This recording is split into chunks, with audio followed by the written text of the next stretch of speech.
interrupt this program to bring you a special report.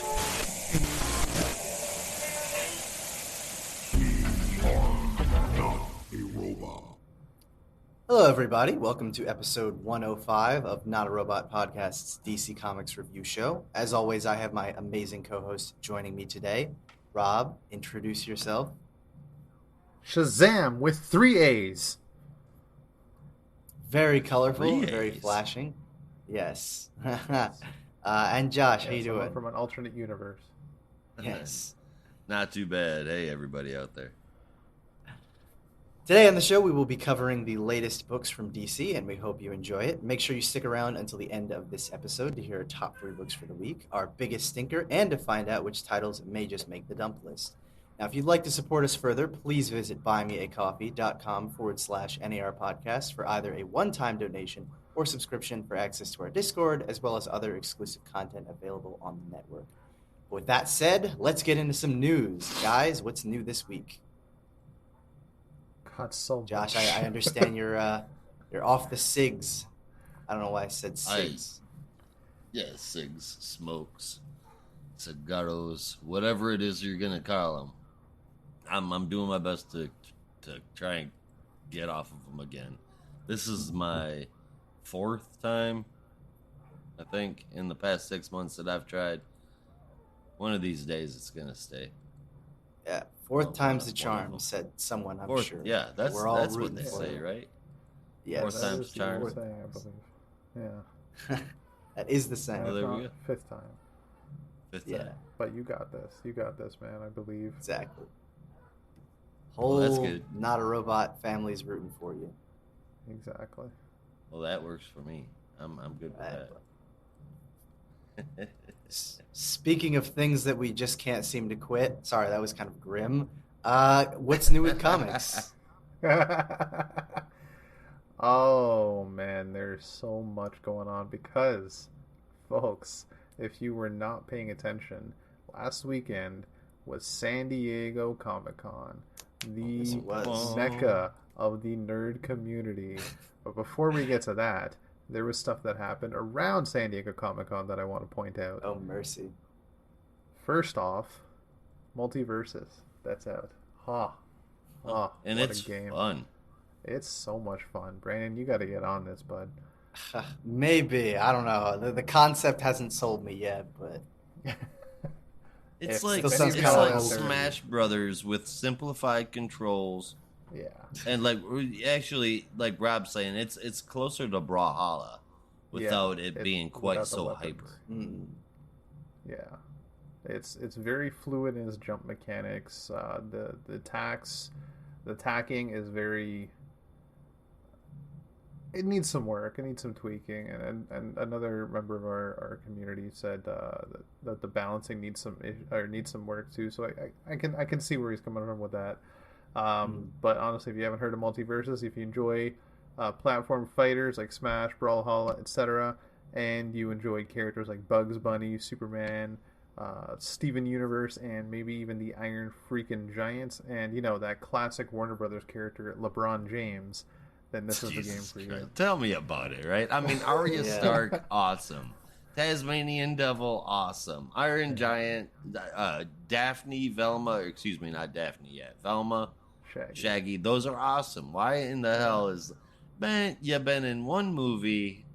he's I LeBron tell you James. How what. could you not want to be LeBron James? It's my 6-year-old's favorite character now. Just got him yesterday, I think. I think it was yesterday, and now my 6-year-old doesn't want to play with anybody but LeBron. So Yeah, let people live out their fantasy of being a professional basketball player. Why not? yeah, you're gonna beat somebody's ass with a basketball. It makes me worried about him going back to school. I mean, Yeah. Oh man. very, very easy to do that. So yeah, check it out.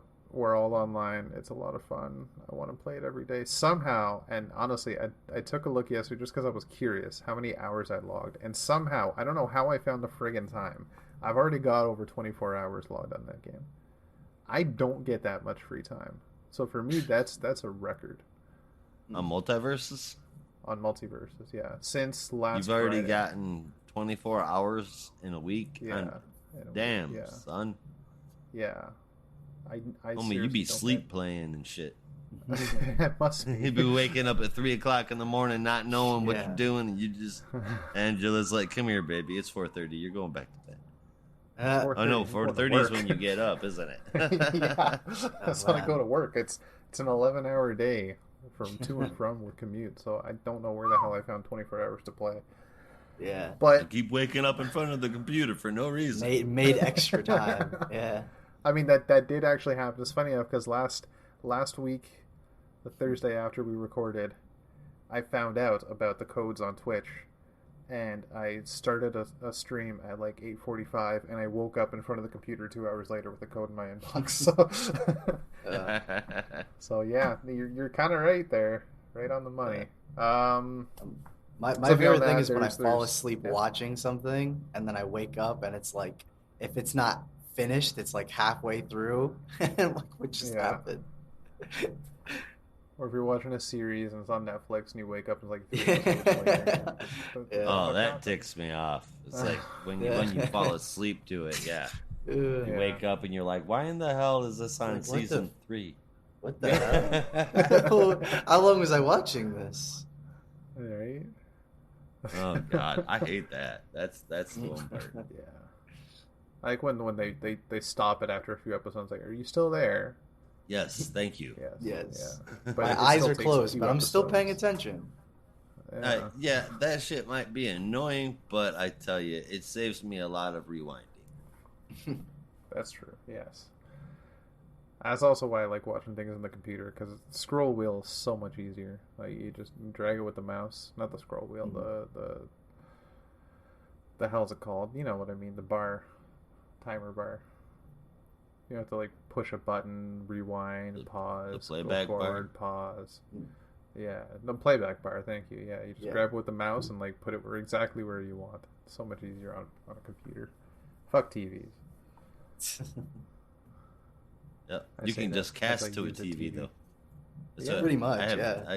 Yeah, I've that's got true. a monitor, but I've got 2 TVs hooked up to my to my computer, and I mean I've been using TVs for years for monitors, and I just don't think I could ever go back.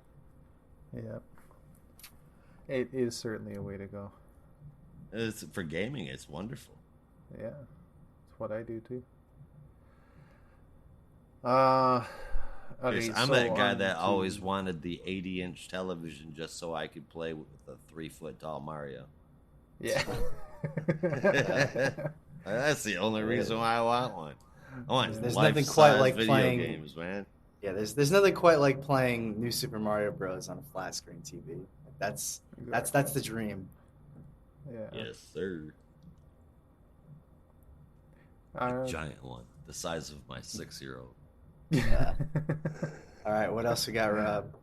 Right. So also out, something near and dear to my heart in a way. Green Lantern: Beware My Power, the new animated movie, has been released officially to the public. Also had a screening at the Comic-Con. That's all I'm gonna say. Have you had a I've chance not. to watch it? I've yet, not. Rob? I've not seen it, so I'm no Okay. spoilers. I know there's nothing to spoil. Oh, okay. Well, that's great. Yeah, there Is it nothing at to least fucking entertaining, spoil. like in a comical way, like the Injustice? movie? No. Okay. No. It Uh. takes like 6 different comic lines. Only half of them were actually Green Lantern stories. Mash them Oh. together in a movie, and just let it run its course. And it ends very in a lackluster fashion.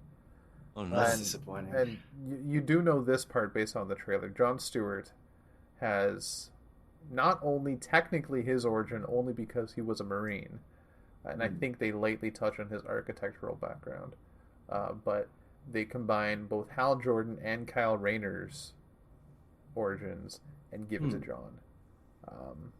So he's a cartoonist. No, in the way that so John is just minding his own business, Oh, going back okay. home. Yeah. After a night at the I think he was at a bar, and he's headed Oh, back yeah. home, and then a spaceship crash lands next door in, oddly enough, an empty lot. And in it is a Guardian of the Universe, who I think they actually named Ganthet to give him the last ring. Yeah, they did. Okay. Yeah, but he was in a space. Well, I always wonder how they try to adapt, because I don't really remember it all that well from the Justice League animated series, but I always wonder how they try and touch up John's origin, because I know that's like, it's I put this, it's a little dicey, it's a little dated. Yeah, his origin is obviously dated. it's during the hard traveling hero stuff, which is very political, shall we say. Some of the dialogue that they had for him in that origin is dated is all I will say. That's being kind. Hard Traveling Heroes. I haven't read that forever. Yeah, I reread that recently. Came out, I completely forgot that it was out. Yeah, no, I reread that recently after Neil Adams passed, and I that was like the first time in like 4 years I'd read the origin of John Stewart, and I was like, wow, yeah, this is not aged well. I mean, they were trying something nice, but yeah. Yeah, I recently went back. I think it was either before or after I watched Beware My Power, I just did another read of John's origins to familiarize myself with it. And like, yeah, it's not something page for page you could do in a modern day animated movie. I don't think they even. I would love to see them try. Justice League, the animated series, but I think there is a way to update it to a point where it's the base origin is still there, like how he gets the ring, and not necessarily everything else going on. Because a lot of the stuff is just not really necessarily. I don't want to say not applicable, but it, like you said, it's dated. Yeah, it's very dated. So yeah, look out for that, because it's here. Before you know it, it's in your DVD player. It's too late. Yeah, I'll at least watch it just to see. Yeah, it's at least worth a shot. Give it a watch. But there's been, not only in the Green Lantern community, it's been a daily discussion. Actually, there has been some Lantern fans that actually really enjoy it for some reason. But for some reason, general, for some they're idiots. They're idiots. The big discussion is, do we give it money because we want more Green Lantern content, or do we not give it money because if we do give it money, they'll think we want Green Lantern content like this. But we don't want it like this. We want it better. Okay, so here's the thing, man. The if Justice you short League WB problem. on money, remember that? Yeah, if you short the WB on money, they immediately stop everything that they're doing and do something different. Exactly. Yeah. That's so the I problem. mean, yeah, if you boycott a movie just because of one thing, just because of that one movie just being bad, like the idea of it being bad, like misrepresenting John Stewart, an important Green Lantern, they're gonna do something really dumb, like start releasing Pixar movies or some shit. I mean, that's just Warner Brothers, and you can't do that. You can't scare them, because then they make really stupid decisions. Yeah.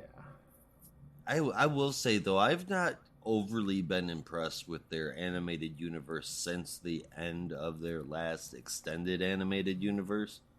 Yeah. And even that wasn't great. It had some highlights, but a lot of it was kind of lackluster adaptations of New 52 stories. Wasn't the last one Batman and Harley Quinn?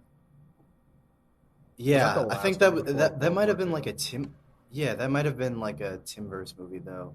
Or wait, wasn't Justice League versus Fatal 5 like, was that 2 years ago or was that last year? I don't even remember. That might have been 2019. I forget it. Yeah, the most recent one that I can think of though might be Long Halloween, which. That's part of like the current said. Animated universe. Long Halloween is part of the current animated universe, which is such weird. They have. So World it War ended II, at what world? Long Yeah, Halloween. World's at War. Is that what? Maybe that's what it ended at. Yeah. Yeah, and I know they like wiped the slate clean with Doom. No, not Doom War. Something War. Worlds like- at War. I don't think it. No, it wasn't Worlds at War. That's a Superman crossover. I want to say it's like Dark Side War, but it's not. It might be actually. I don't know. I don't know if they did the animated Wait, version let me of look that. this up. Or no, sorry, Actually- Apocalypse War. That's what I'm thinking of, right? I think that was the one that like put an end on that the post. That's the last one? That's the last one, I think. And then they have like the newer stuff, like that new Superman movie that came out and the Justice Society movie. Oh shit.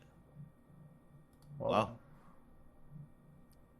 Wait, what'd you Correct say, me Rob? if I'm wrong, but I think that's the case, right? Like Darkseid War was the end of that universe because they like killed everyone off. That was not a Yeah. very good movie, by the way. It might have been, yeah. I think you're right. But they definitely like hit the redo button. They did a rebirth of sorts. Yeah. They're doing 5D, Yeah. but in the animated world where Wonder Woman was part of the Justice Society and her origins date back to that era. And then Well, I don't even know. Are they doing like an interconnected universe anymore? they 'Cause say it- they are, but Yeah, because it kind of felt like It's every weird. project is its own thing. yeah. I don't know. It I don't definitely know. feels that way. Yeah. Well, that's just silly. I mean, I don't. It's I don't- still I don't- going. It's still starting. Yeah, I don't mind that as much because that's how it was before that Flashpoint Paradox movie, where it was just like, here's a bunch of cool storylines. Let's just adapt them and have fun with them. And it's like, yeah, that's cool. And Oh. then they No, start maybe doing the that was it. interconnected universe stuff. But I don't know. I liked it. But anyway, Beware My Power? no. Oh. The original extended universe. Yeah. Connected universe. There were some that were good, but I don't know. I was never in love with those movies, and I hated the voice actor they had for Batman. The Long Forget his Halloween name. 1 and 2 didn't really impress me. Oh, not Wonder Kevin Woman Conroy, no. Bloodlines didn't really impress me. And Beware My Power didn't really impress me. Yeah. I'll be honest, this is the first animated movie I've watched since Batman and Harley Quinn because that one scarred me off the entire animated line. I don't blame Even if that's the Tim's verse, which Yeah. just makes it so much worse. That should not be part of that universe. you. It just shouldn't yeah. exist. Yeah, I don't know. Part of me wants to say it's a Bruce Timm vanity project, but I don't want Oh, to. God. I don't want to like Like- hate on him that much. But it kind of But is. for the though. most part, like the movie was interesting. I'm going off on a tangent. I know. I'm sorry. it's just that one scene. It's that one scene that scarred me. Everything else Is in it the just movie was one? fine. There were many that scarred me. I might have blocked the rest, but there's one I won't. It won't scrub my memory. It will not go away. And I think we know what scene that is. It's A little scene baddest involving Nightwing and Bondage. Yeah, I figured. Yeah. Less God, I said, the hate that better. scene. Yeah. Okay, that's enough of that. Yes, Like, well, what do you Um, expect from people who dress mercy. up in leather every night? I mean, you got a point. Just ask Black Mask. Not like that though. Not like that. Especially not with Harley Quinn. No, Harley would kick his out ass. of before out of anything everybody, else. Harley Quinn probably knows how to do it. Probably has the most experience with it. Yeah, but that definitely doesn't make it better. Man, Especially pretty- considering she would have been like, definitely a full-grown adult when Nightwing was a child as Robin, which makes it even worse. But Well, he was Yeah, Nightwing at the aged it. time, no? no. I mean, just Or was it- the age difference for me, at least, is just. Yeah. That's always going to kind of be a problem. Yeah. Yeah, I don't know. There were many Wait a other second, problems with how that old film, is not Harley? just singling that. I mean, she was a like fully graduated psychiatrist in her own profession for a couple of years by the time she was Harley Quinn. So Yeah. maybe late 20s by the time she debuted in BTOS. So she's like 8 years older than him. Ish. Well, I guess it 8 to depends. 10. Because, I mean, Nightwing could have been when he was Robin, he could have been in high school or college. I guess it depends on the timeline because like she just sort of shows up in the show. She doesn't have a definitive origin. Well, I mean, she does, but not necessarily relative to Nightwing. At least not that I can recall. But like she's so they just brown there chicken, in the brown show. cow. Yeah. And yeah, I don't know. Like I said, age difference aside, there are many other problems with that film that Yeah. just make it a mess. Yeah. Well, on to something a little bit better. Yes, please. Announced, I think, yesterday. Better, you say? I say better, but it's kind of sad. Death of Superman, 30th anniversary special, coming out in November. And I forgot to pull up the article with all the creative teams, but it is a lot of people you would recognize. I have them memorized in my mind, so I can dazzle shit, you all. there you go. Dan Jurgens and Brett Breeding doing a story with Brad Anderson. I can close my eyes so you can see I'm not looking at the computer. There's one from Roger Stern and Butch Geist, the creative team on Action Comics. There's one from Louise Simonson and John Bogdanov with, I think, Dennis Yankee doing the inks. And then the last one should be Jerry Ordway and Tom Grummett. Give me praise. Impressive. Give me praise. Impressive. Oh, yeah, dude. I love it. Yeah. I sent the press release like 4 hours ago. This man's already memorized it. I love it. Yes. Yeah. It's going to be 4 stories with those 4 creative teams. The first one is going to be about Clark, Lois, and John. We don't know the age of John, but I'm assuming he's still like fast aging. So when he was still a kid. I don't know why I said it so weird. When he's still a kid, and he finds out that once upon a time his dad actually died fighting Doomsday, and sometime after finding out that piece of news, I don't remember the villain's name, but a character very similar to Doomsday appears Doombreaker or something. Fight Doombreaker, that's it. Yeah, to fight Superman and Superboy. We also get, I think the 3 stories take place around the time of the death of Superman. So the second one is from the Guardian's perspective, on his way back to Metropolis. Another one is about Steel, John Henry Irons, what he was doing during that whole ordeal before he became Steel. And the last one is Ma and Pa Kent watching their boy fighting a giant monster on TV and all the emotions that would come with that. It's going to be a heavy book, I think. Wait a second. Who did that one? Who wrote the Ma and Pa Kent one? That should be Jerry Ordway and Tom Grummett. Yeah. All right, that's not Creative bad, team but on. you're gonna think it's fucking weird hearing me say that, but I want Tom King to write that one. I could see that. I could see that. They're definitely going for like the classic creative team with this, but yeah, I appreciate. Yeah, Tom King could definitely kill that. I could see him doing something King like that, but yeah, story. I appreciate that they're committing to like these were the teams in 1992. Was it 93? Like we're bringing them all back as if they were on those ongoing titles again. It was 92, wasn't it? Yeah. I think. I don't know. I wasn't alive. I always want to say 94, but that's just when I got the Death of Superman video game on Super Nintendo, so that always sticks out of my mind. Yeah. Yeah. There was no book that had sold anywhere near as many. No non-traditional book that had sold anywhere near as many copies of anything as the original black-bagged Death of Superman issue did, and nothing even came relatively close to it until 2016 when Dav Pikey or Pilkey or something like that invented Dogman, and he had this exclusive deal through Scholastic, so he hit all the book fairs and all of this shit.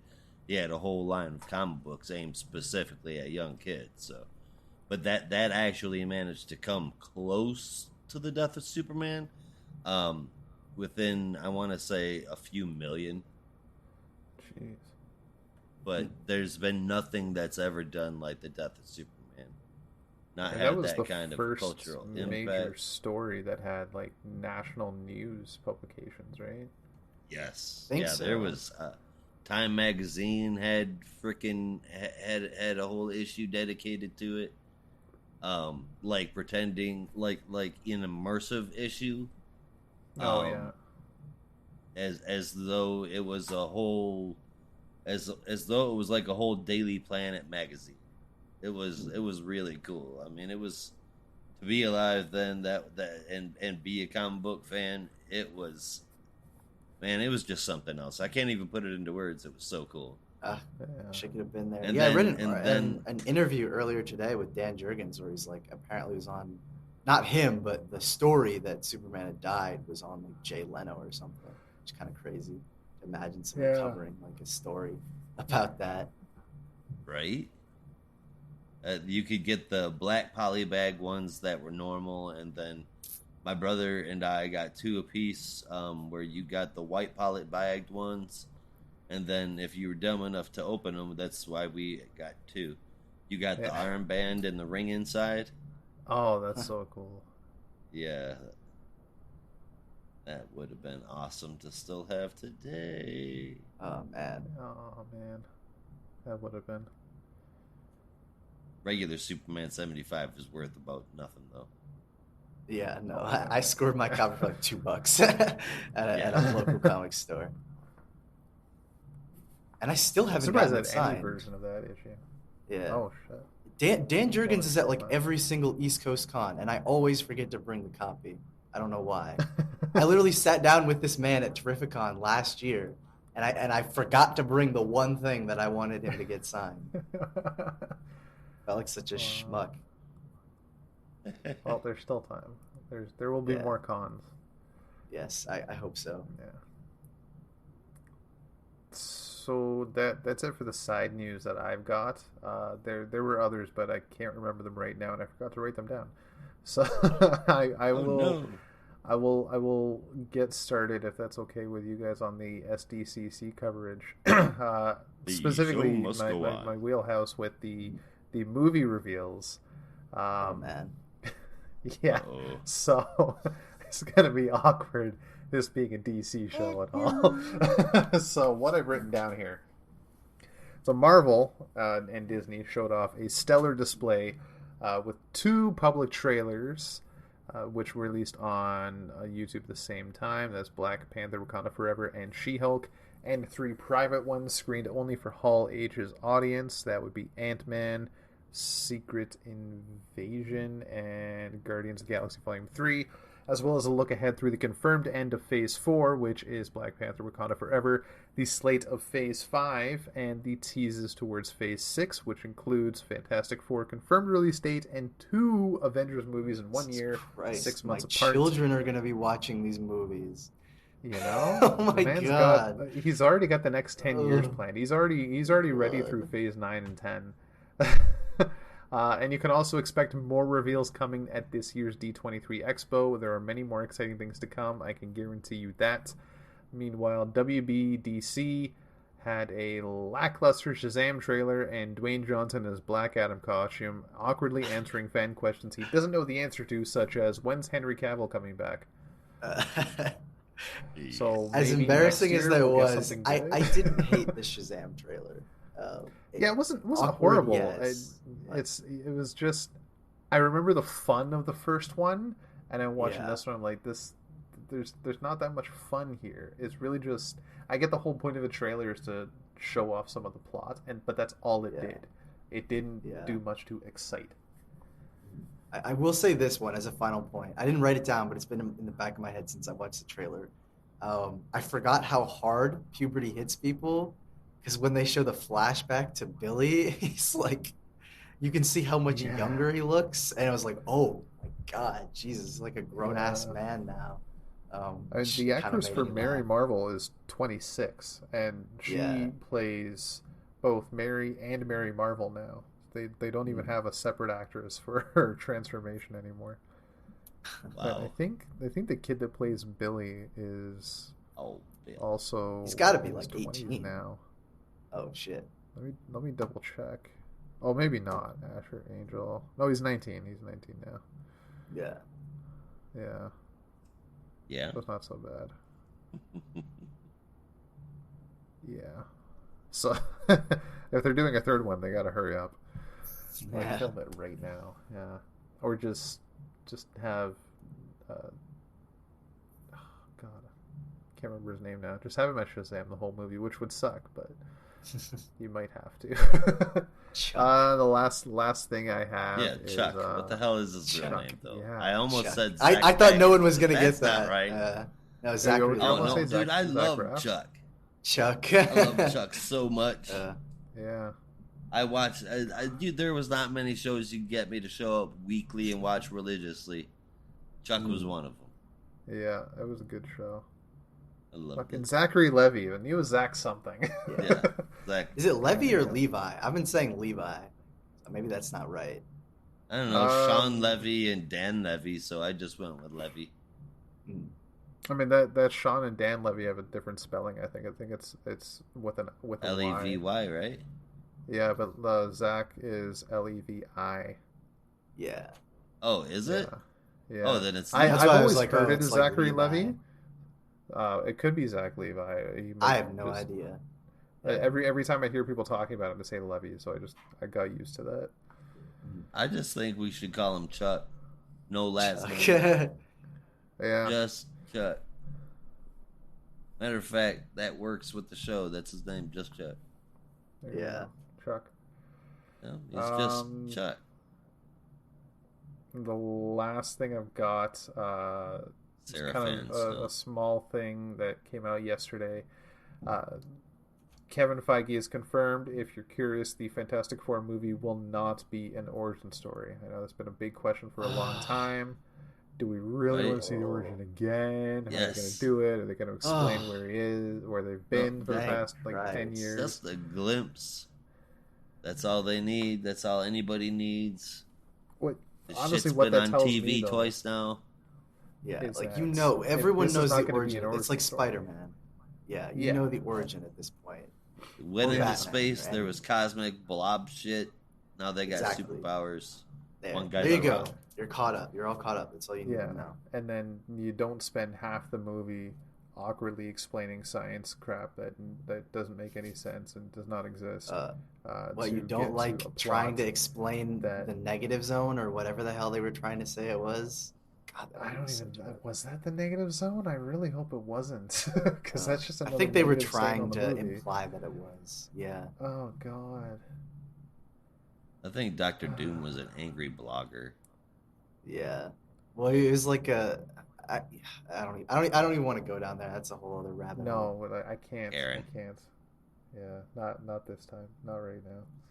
Dr. I Karen. still laugh at that last line. Oh God. Anyway. Yeah. God No. That's one of those movies that I've actually Fantastic. almost walked out of. Like I never do Yeah. that, but I If legitimately I almost wasn't walked on out a of the triple theater. It date was so for that terrible. movie, I would have. Oh my God, yeah. I've only walked out of one movie. It was that terrible,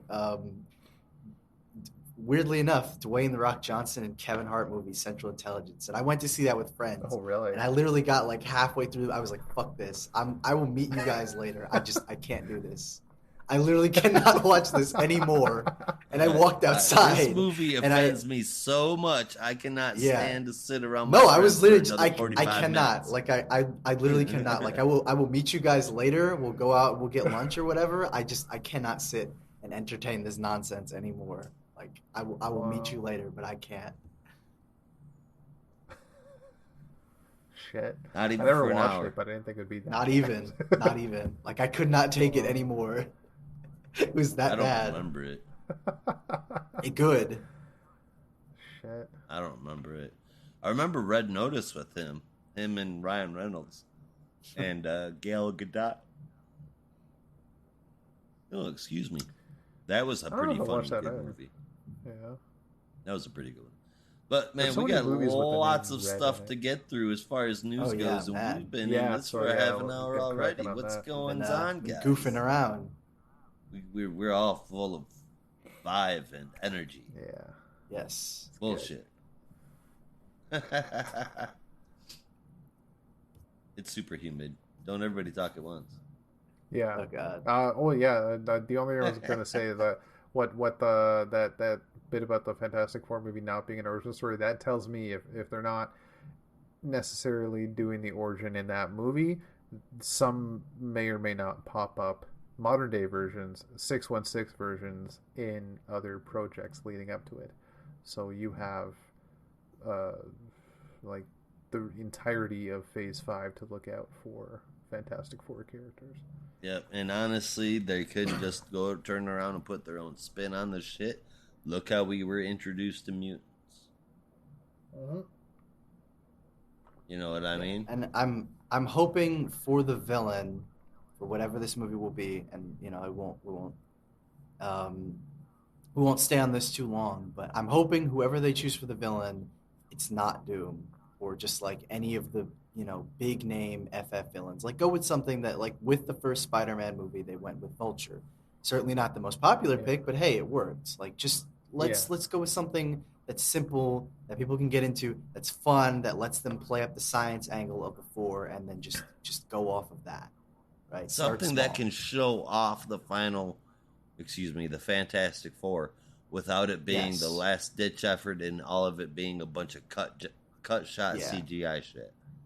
I would say Annihilus, but it would be exactly that. It would just be a ton of CGI. Yep. Keep it to the ground. Either do Frightful Four or Mole Man. Yeah, I was thinking Mole Man, but I was thinking that might be too lame. I think you could do a really cool job. Not if they did it right. But if they do it like a disaster film. Yeah. Yes, or I was actually thinking like you could just play up the whole he, you know, is the leader of the Moloids and he's seen as like this cult figure, and you could, I don't want to say make it serious, but you could kind of play it up a little bit more, you know, so he doesn't look as goofy. Well, like his plan is to dig this underground city underneath New York City or whatever, and it's gonna cause New York City to collapse. I mean, they could easily tie that into the other MCU as well and have an easy. So he was one of the Snap from Thanos. He comes back after 5 years, and his entire life has been taken over by somebody else. His apartment is owned by someone else. His job is owned by somebody else. So he's left on the street, and while he wanders, he ends up in this cave, and there's all these Moloids. I like that. I like that idea. Yeah. That's what I'm saying. We could do that. Okay. Yeah. By the end of that film, Sue is pregnant. Yeah, and so that's a good place to start, right? Like, okay, we have our villain, simple enough. Sue is expecting, you know, that's obviously going to lead to Franklin. Like, there's groundwork for future stuff, but just again, let's start simple. By the second film, Franklin is aging up quickly, so he's like 7 or 8 already, and then he's kind of a background character while they deal with Doom. And then in the third movie, they got to deal with Franklin. I was thinking, and I think people wouldn't like that. I'm sorry, I said we weren't going to stay on this for too long, which just got my mind going. But I don't think people would like this. But I was thinking, like, because obviously Franklin is super popular, but equally popular is his sister Valeria, because she's kind of like really intelligent and super smart, and that her intelligence is her intelligence plays a part in some of the stuff, and this is just my own bias showing, but her intelligence plays a part in some of the Hickman Fantastic Four stuff. And I was thinking, if you wanted to kind of introduce both of them, maybe have it so, you know, Sue has twins basically, and so you have Franklin, Valeria. Franklin, who is super powered and is, you know, like omnipotent, and then Valeria, who's super smart, who is sort of meddling in her father's affairs as we, you know, are in the second or third film or whatever. I don't know. Maybe people wouldn't like the idea of twins, but dig it. I think it would be nice to have the family in the second film. I'm with you there. Yeah. But again, let's start. Let's walk before we can run. Let's not throw everything in just. The only thing I can Superman say about and Lois, right? They gave Superman 2 kids, and the one that has powers isn't John. Yeah. If you can change stuff that much and still make it a good Superman show, they're gonna like it. So change away, my friend. Yeah. Change away. The only thing I can comment with that is when it comes to Phase 6, they've released the 3 movies so far among the 10 slots they have open. Fantastic Four is the first one. Right in the middle is the 5th Avengers movie, the Kang Dynasty, and then capping off Phase 6 is the 2nd Avengers movie that year. So number 6 is Secret Wars. Ugh.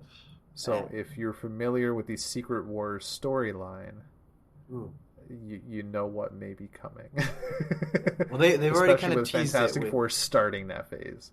Yeah, they've already kind of teased it with the incursions in Doctor Strange. Spoilers. Yeah. So I suspected something like that was coming. Oh, and the Illuminati, of course.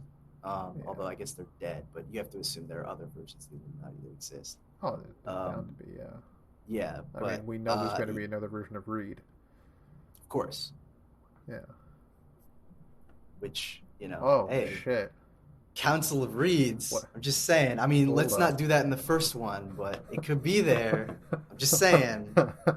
Guys, come on, it's right there. It's on the table. If you want to do that for the Wait a third or minute. second film, it's What? right there. I'm about to piss you off. Oh no. What if Oh, they no, don't no, for the no, Fantastic Four movie? They don't do Reed, Sue, Johnny, and Ben. Oh no. No, I know what you're gonna say. Instead, they do No, Hulk, please. Ghost Rider, Spider-Man, and Wolverine. Oh God, I No. would kill you. Well, not you. But I would kill you, and then myself. Oh man, no, I don't Oh, think you know Tom what? Holland was. Well, no, Look, they wouldn't. The Tom there- Holland. I think. Well, what are they? It's What are they funny gonna that- bring back? Nick Cage as Like- Ghost Rider just for this? No. Feige was asked at SDCC if he could choose to bring back Ghost Rider in a Ghost Rider movie, who would be his Oh. actor of choice, and without hesitation, he said Ryan Gosling. Yeah. As who? Well- As Johnny Blaze or as Yeah. Danny Ketch? Because he strikes me No, I more saw- as a no, Danny hang on. Ketch. Because He didn't specify. It was just Ghost It Rider. wasn't so much that, because I saw that I watched an interview with him about that, and somebody asked him that question about Ryan Gosling, and Ryan Gosling was talking about it, and he kind of hemmed and hawed, like he hinted at nothing particular, like he's not confirming or denying it, but it definitely seems like Ryan Gosling's on his radar. But I've also been hearing that Keanu Reeves is on that radar too. Like Keanu Reeves, open knowledge that they've talked to him, the Keanu Reeves, for years about finding a role for him. I honestly, the fan cast right now, and I kind of agree with it, is Ghost Rider. I'm still not sold on him as Ghost Rider. I feel like he could be Who? something else. I just don't Keanu know. Reeves. Yeah. I think I said Keanu Richard Rider Reeves? last Yeah. time, and I kind of agree with that, but it would be a very different Richard Rider. Yeah. And I think they already have someone else casted. I appreciate the fact that he already drives a motorcycle. He already knows how to ride one, and like he can definitely do that badass role.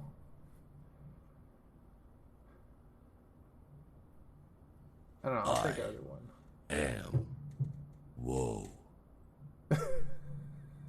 Instead of vengeance. I'm a ghost.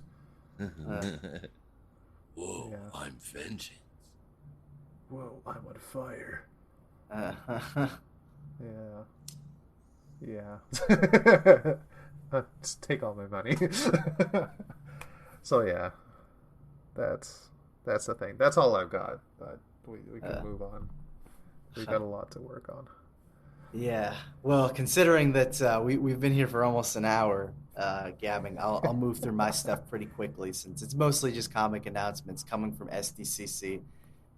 We all knew there was going to be a big spectacle and a bunch of new stuff announced, and there was, as usual. But some very exciting, some I guess we'll just have to wait and see. So I'm going to kick it off with one that I'm very excited for. Last year, we were treated to Static Season 1 from Vita Ayala and Nicolas Draper-Ivy. I'm pleased to. I don't know why I'm saying this like I'm a showrunner. I'm pleased to announce that the series will be returning. So they're bringing the series back in October for a sequel series called Static Shadows of Dakota.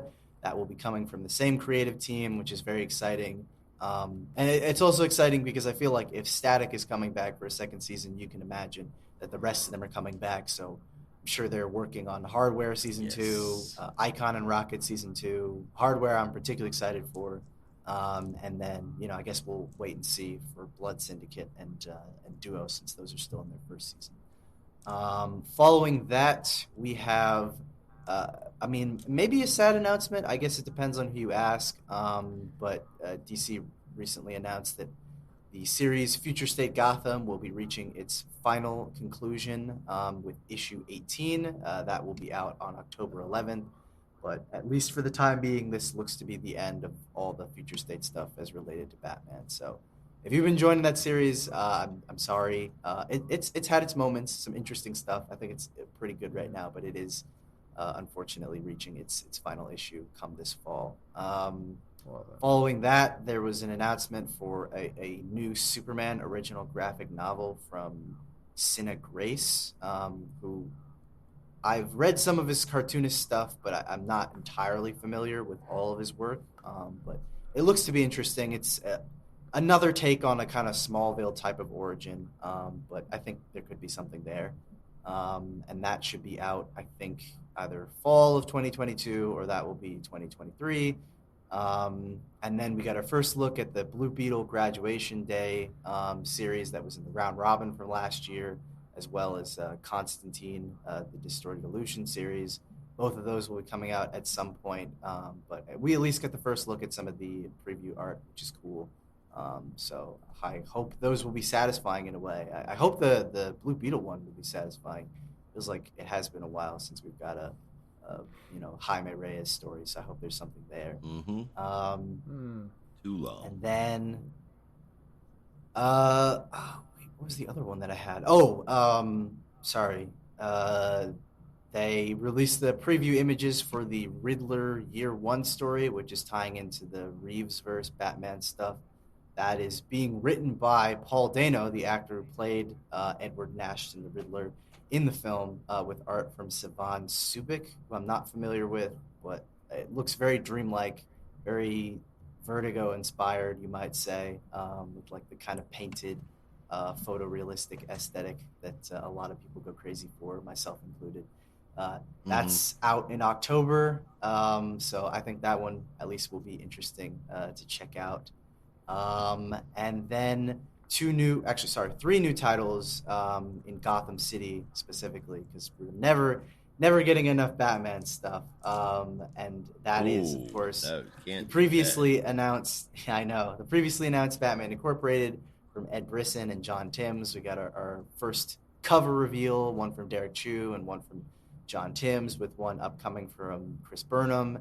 And then the book that I continuously keep calling Gotham Central, even though it's not, GCPD, The Blue Wall, from John Ridley and Stefano Raffaele, which is focusing on Commissioner Montoya and the rest of the GCPD in Gotham City, which I think should be interesting. I don't know, like I love a series that just focuses on like the GCPD's role in things. So I hope this is satisfying. And then the last one is, and we all kind of knew this was coming after the ending in Joker, but Punchline is getting a new series, a 6-issue series from Teenie Howard and Blake Howard, the husband and wife duo, with art from Gleb Melnikov, called Punchline, the Golden Game. Punchline, the Gotham Game. We'll be following up the Punchline trial story from Joker. So if you like that, check this out, I guess. There's a really cool cover from Raphael for that. So, yeah. The only saving grace that I can see for that is maybe we'll see more Bluebird. Maybe. I hope so. That's probably going to be my reason for reading the series, that and the fact that we'll be covering it, but I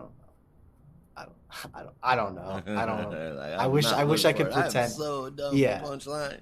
I wish I could pretend that I care that much, but I really don't. I don't have the energy for it. That's well, actually, two smaller things. This one is so weird. I don't know if you guys read the series Paper Girls at all, from Brian K. Vaughan and Cliff Chiang, but I always meant to. They made an adaptation of it, and it's coming out tomorrow. And Oh. the promotion for this show has been terrible because they put out a trailer like I think 3 weeks before it was supposed to come out, and I had no idea. Like they were so, I don't know, like almost sneaky about it. It's weird. Like maybe they're hoping if they just drop it and people flock to it, it'll be cool. But I feel like there was just no promotion and no hype around this series, which is a shame because it's a great series from BKV and Cliff Chong. But that's out tomorrow, so if you're a fan of this series, check it out. It's on Amazon Prime, but it's the weirdest thing. I feel like I've seen no advertising for it at all. And then last thing, I wanted to give a shout out to Tom Taylor, who in the middle of his, I don't even know what the panel was specifically. It was something with Tom King. Had a minute of applause in memory of Alan Grant, which I thought was really sweet and really respectful. Again, it really had no reason to do that, but it just felt like the right thing to do, and he was paying his tribute to him. And I just thought that was really respectful. I wanted to give him props for that because sometimes you don't always see some of these creators extending that respect, at least not in any kind of major way. They'll kind of do it in their own private ways, but I thought that was just really nice. So good for you, Tom. I don't know why I said Tom. We're not friends, but good for you. He man. feels like family. Yes, yeah. And another interesting thing about it, so for whatever reason, Tom King and Tom Taylor were there, which a good idea, bad idea, it's up to you to decide because it can get confusing. They swapped hats as well, sitting right next to each other. That's because when Tom King was doing Batman, that shit used to happen all the time. Yeah. They at one point, Tom Taylor. when I was on Twitter, I remember at one point I think they like switched profile pictures or something, which was very confusing. Yeah, well, I think that was in response to there was a few online website news sites that just straight up got the name wrong. Yeah, I think. I think it was Tom Amazon. Batman, Amazon they credited Tom Taylor. Yeah. They had Amazon had a did it listing. Yeah. Oh man, that's funny. That's hilarious. Yeah. That makes me happy. All right. Anybody got anything else for news? Oh, I guess I don't know if this is worth mentioning, but the Eisners happened at SDCC. So Yes, yeah, lots of there were prizes. some cool nominations and winners. Okay, I'm sorry. I'm. This will be approximately 2 minutes, and I will waste no more of your time. I swear. But I had to. I had to do it. I had to do it. So they had quite the list of nominees this year, many of which I was not surprised to see. I was happy for a lot of the people that won the awards, but I got to be honest. While James Tynion did get Best Writer this year, I'm incredibly disappointed because I feel like it should have gone to Ram V. He was up for, right. I believe it was The Swamp Thing and The Many Deaths of Layla Starr. I did not love The Many Deaths of Layla Starr, but if you go on like any review site, it is one of, if not the highest rating comic series ever. Like, I'm not even kidding. The book had like a 9.9 out of 10, which is one of the highest ratings I've ever seen in my life. And it was, I don't know, like I felt like it was his year to just take all the awards, especially for Best Writer, because I felt like he just had such a knockout 2021. And as happy as I was for James to get his second Best Writer award in a row, I feel like it should have gone to Ram, and I'm hoping that maybe he can pick it up next year. No, the award is just called Best Writer. Oh, so it takes into consideration everything he was doing that year. What a bunch of bullshit. I mean, and it was well deserved. Nice House on the Lake, great. Something's Killing the Children, also great. Batman exists, and House of Slaughter was serviceable. But for the most part, yes, it had a pretty good 2021. But again, I really think they should have given it to Ram, especially as like a newcomer. It would have been just a great way. Okay, 2 minutes are over. We can move on. Okay. And Milestone's getting a documentary. It's coming out tomorrow on HBO Max, hopefully in other places too. Awesome. That's Okay. Yeah. All right. What are some mentions? What are some honorable mentions for this week, Josh? We got 3 of them. Sandman Universe Nightmare Country #4. Why are you not reading this? Batman 1 Dark Knight #3. You probably should be reading that. And Batman Fortress #3. Don't bother reading this. And that is our honorable mentions for this week. All right. Well, then we'll hit our on switch. We'll Right on. flash that spotlight and turn it over to our first book for this week, which is DC Mech #1. I feel is appropriate because it is a very brightly colored book. So why not pour on more light? Which I'm going to pass over to Rob to summarize. Thank you very much. So this is, as said, DC Mech #1. That is the mechanoid mech suits. If the term mech is confusing to you, it's from written. Oh my God, it's written by Kenny Porter. Get your mind out, like shit. Jumble up here, my God. Okay, it's written by Kenny Porter with art from Balderrama Rivas, colors from Mike Spicer, and letters from Tom Napolitano. So with the destruction of Krypton, Jor-El and Lara sent their baby boy to planet Earth to help defend it against Apocalypse, the war planet that just eliminated their own planet. While on Earth, the JSA returns to the USA after winning World War II, just in time for the next threat, a monster kaiju-sized parademon which kills half the team. They ultimately win, but at a huge cost and a warning of more to come. Over the next decades, the planet prepares with giant mech suits built, piloted by the world's greatest heroes. And then the dire time when the parademons returns. The first 2 to meet the challenge, Batman and Flash, are no match until the baby Kal-El, now grown as a Superman, falls from space to fight the parademon horde. All in giant mech suits. Yeah, for someone like me that loves mech stories, this is dope. But there are some clear issues with the story. Namely, why would the pilots take on monikers and styles like Batman and Flash? What's the reason? What's the purpose? It's like as a I call said, sign, I'm someone maybe? that loves mech stories. I mean, yeah, there's that, but these are overly stylized when it comes to other, like any other mech story in existence, from Pacific Rim to Gundam to Evangelion to fucking Escaflowne.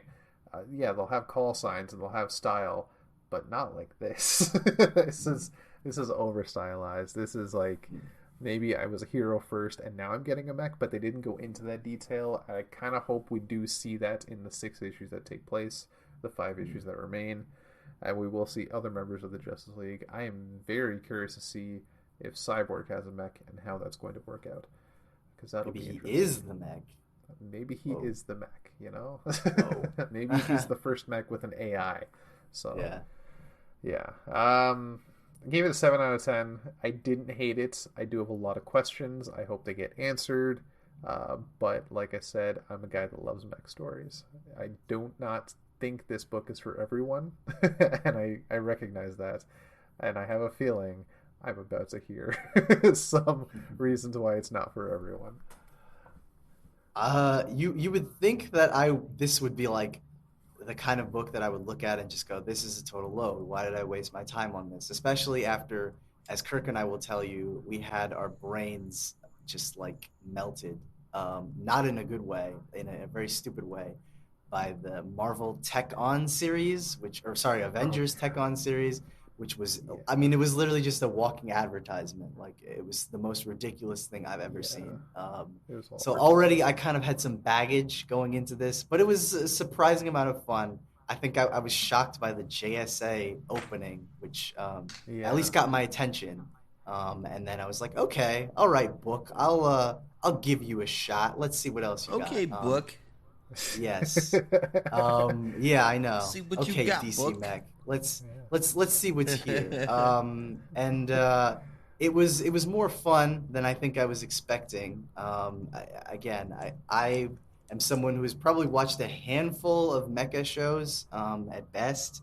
So I wouldn't say I'm the biggest fan. I think I did one Gundam build once, and then I was like, I don't know if I have the patience to do this again.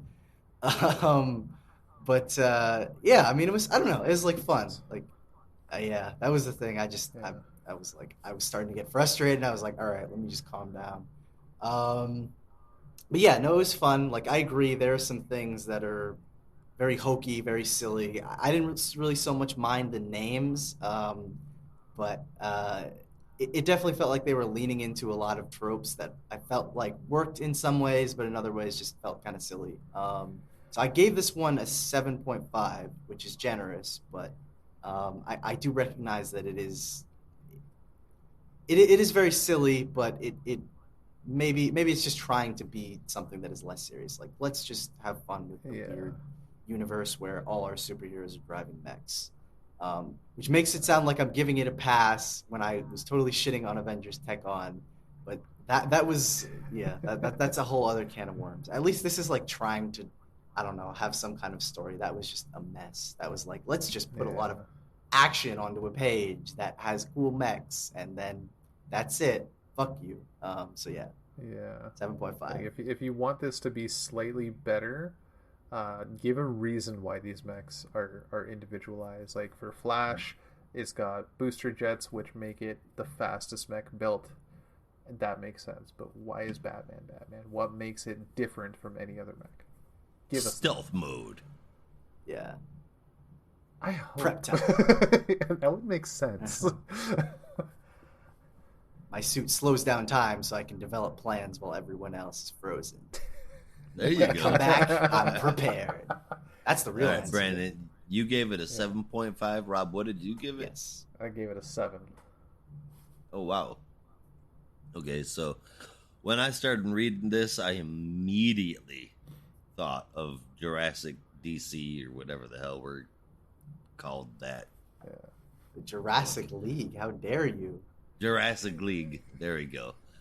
And while this is pretty much the same thing, I thought it was so much better. It's a pretty good story. The mechs look pretty cool, and the art is like right on point, man. I dig it. I enjoyed it. I had a good time, which is not something I usually say for some kind of a gimmicky book. Maybe it was just a good day for me, but I gave this an 8.25. Well, shit. Wow. Calling me Jeez. surprised. Must've been After a very the good discussions day. we had about Jurassic League and you going on Yeah. about But the names were all the silly, specific and books. it was like Daniel How Warren can you not like Johnson saying, Groutham "What if I do Johnson? bad?" Because Metropolis. No. Like, come on. Groutham City is genius, and I will not have you slandering that. I wish I could be That's that clever. That funny. Speaking of people who are very clever, I guess that's a good way to segue to our next book, which is Superman Space Age, written by someone who I would say is very clever, Mr. Mark Russell. Indeed. With very interesting art pairing this time, Mike Allred. I was saying this earlier to myself because I have no one else to talk to. But I feel like Mark Russell always gets paired with really interesting art teams, whether it's Steve Pugh or Steve Lieber or Steve whoever, or someone not named Steve. They're always putting him with a really interesting art pairing for whatever kind of book or miniseries he has coming out. So when I saw that it was him teamed up with Mike Allred, it was definitely exciting to Mike see the Spike. what they might. Yeah, Mike And the Spike Laura. Allred. Yeah, and Laura, who is his colorist, which is a very sweet team, with letters from Dave Sharp, of course. This is a big-ass book, so I'm not going to cover it in detail. It's like 80-something pages, and to go through the story would take another hour, which not only do we not have, but it would eat up the entire show. So rather than that, I will give you the summary, which is if you've ever read DC The New Frontier, you've kind of read this book. That's not a diss. I mean that in a very good way, because it takes the aesthetic of the early 1960s, specifically 1963, and positions that as the backdrop of the DC universe. And we start, of course, with Clark Kent in Smallville, growing up with his father, who feels like it's kind of limited and constrained there, and he he feels a necessity to go out and do more for the world. And gradually, we're introduced to more characters throughout this version of the DC universe, like Batman, who is kind of an industrialist with a feud against Lex Luthor. We're introduced to this version of Hal Jordan, who, no surprise there, is still a pilot, as well as that version of Bruce Wayne I thought was really cool. Yeah. Yes, I like this sparring version of Bruce Wayne. We need to see more of Bruce Wayne fighting with Lex Luthor on the business side. We get like glimpses of it here and there in the main DCU, but I want that more. I want them in fierce industrial wars. That's what we need. Let's get a miniseries called like, Batman Industry. Batman Inc. Yeah, yeah, Batman Inc. Except this time it's actually just running a company. Well, yeah. Not globe-trotting. Yeah, saying Wayne Industries was funding Batman Inc. Yeah, that wouldn't be the case anymore. No globe-trotting adventures. It's just like, let's just have a bunch of issues where he's sitting in a boardroom talking about. Luthor is the perfect daytime enemy for Batman.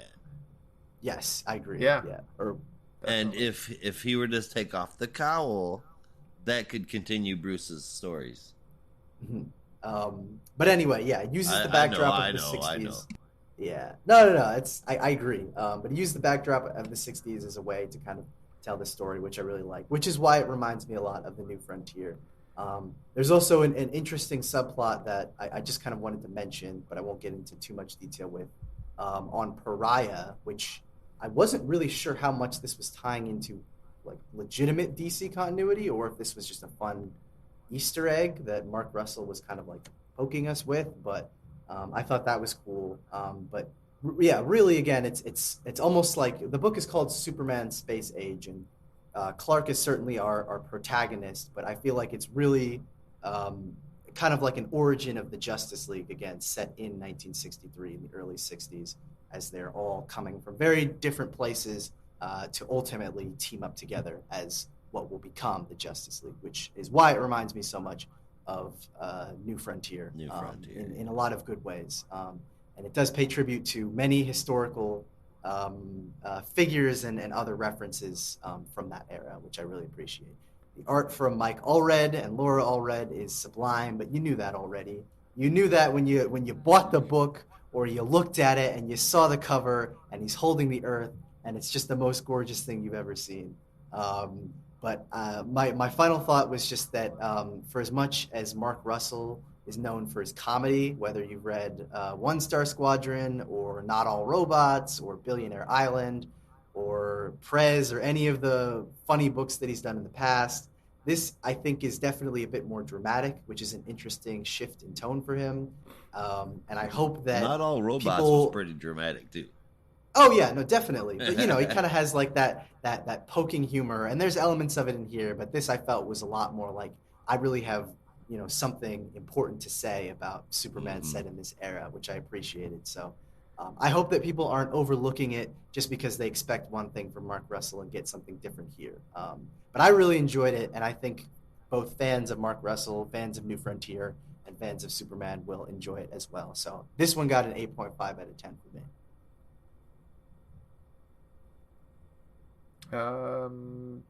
Yeah, honestly, just friggin' fantastic story so far. Great feel for the era. The art and writing pairing is fantastic. Definitely, I was thinking the same thing when you said Justice League New Frontier. I was thinking the exact same thing. You get that same feel. Also, a fantastic story. Definitely check this out. 9.5 out of 10. I was almost there. I'm just gonna mirror echo what y'all said. I mean, with a team like Mark Russell, who writes great just as a style, like that is his writing style, great. And then you have Mike and Laura Allred. It's just it's a stacked deck going in, and they really did a great job. I like how it's a very, very classic looking comic book, but like the little details, the little obvious talent from the illustrators of today versus back then just slips through all over the page, and it's really, really nice to look at. I love it. I love the shit out of it. 9.25 out of 10. Yeah, no, I think Mike Allred does a great job at like invoking that '60s style, but it's not so distracting that it just looks like a copy of something. It looks like Yeah, a no, marriage it's between modern styles and that past style. So his Superman is exactly. both his own, but it also kind of looks like your Kurt Swan classic '60s Superman, which I appreciate. So. Yeah.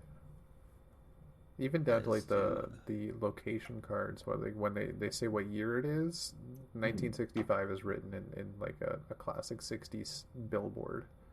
Yeah. Just the aesthetic is so good. Yeah. He's wonderful. Yeah. It's a shame Darwin Cook is no longer with us, because I could totally see him just demolishing a book like this, which again, like he did with New Frontier, but I think he could do another project like this. But anyway, that's Superman Space Age #1, which definitely made me feel a lot of good things, I would say. So let's talk about a book that makes you feel terrible.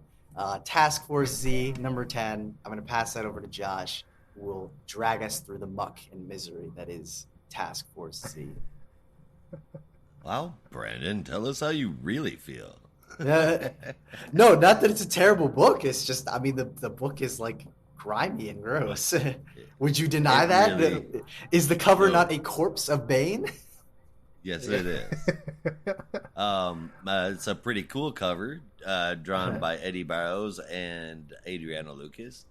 We've got a script from Matthew Rosenberg, pencils and inks from Eddie Barrows and Eber Fiera, and Adriano Lucas on those colors. Letter from Rob Lee, and there's those back and forth flashbacks in this book that I was thankful for not being there last week. Well, they're here this week, but I'll go ahead and condense what happens. Months ago, the head of Task Force Z of back then is meeting with Amanda Waller and Peacemaker. It's an uneasy alliance to begin with, and then she introduces the Thinker as the newest member of her team. Now to the present. So, not Bane, but still called Bane, is on the surgery table with a crowd of Harvey Dent, O'Connor, Bloom, not Man-Bat, but Man-Bat, and it's either Amelia or Delia, one of the two. But there seems to be a problem. Bloom brought back Langstrom to be his scientist, but Dr. Kirk can't deliver. Not Bane isn't regenerating like he's supposed to, and it's because of decay, like of his brain and everything else. Mr. Bloom threatens Langstrom, or not Man-Bat, and says to do better and takes off. He goes to Task Force Z's hideout, but Jason wakes up before he could attack. Bloom wicked.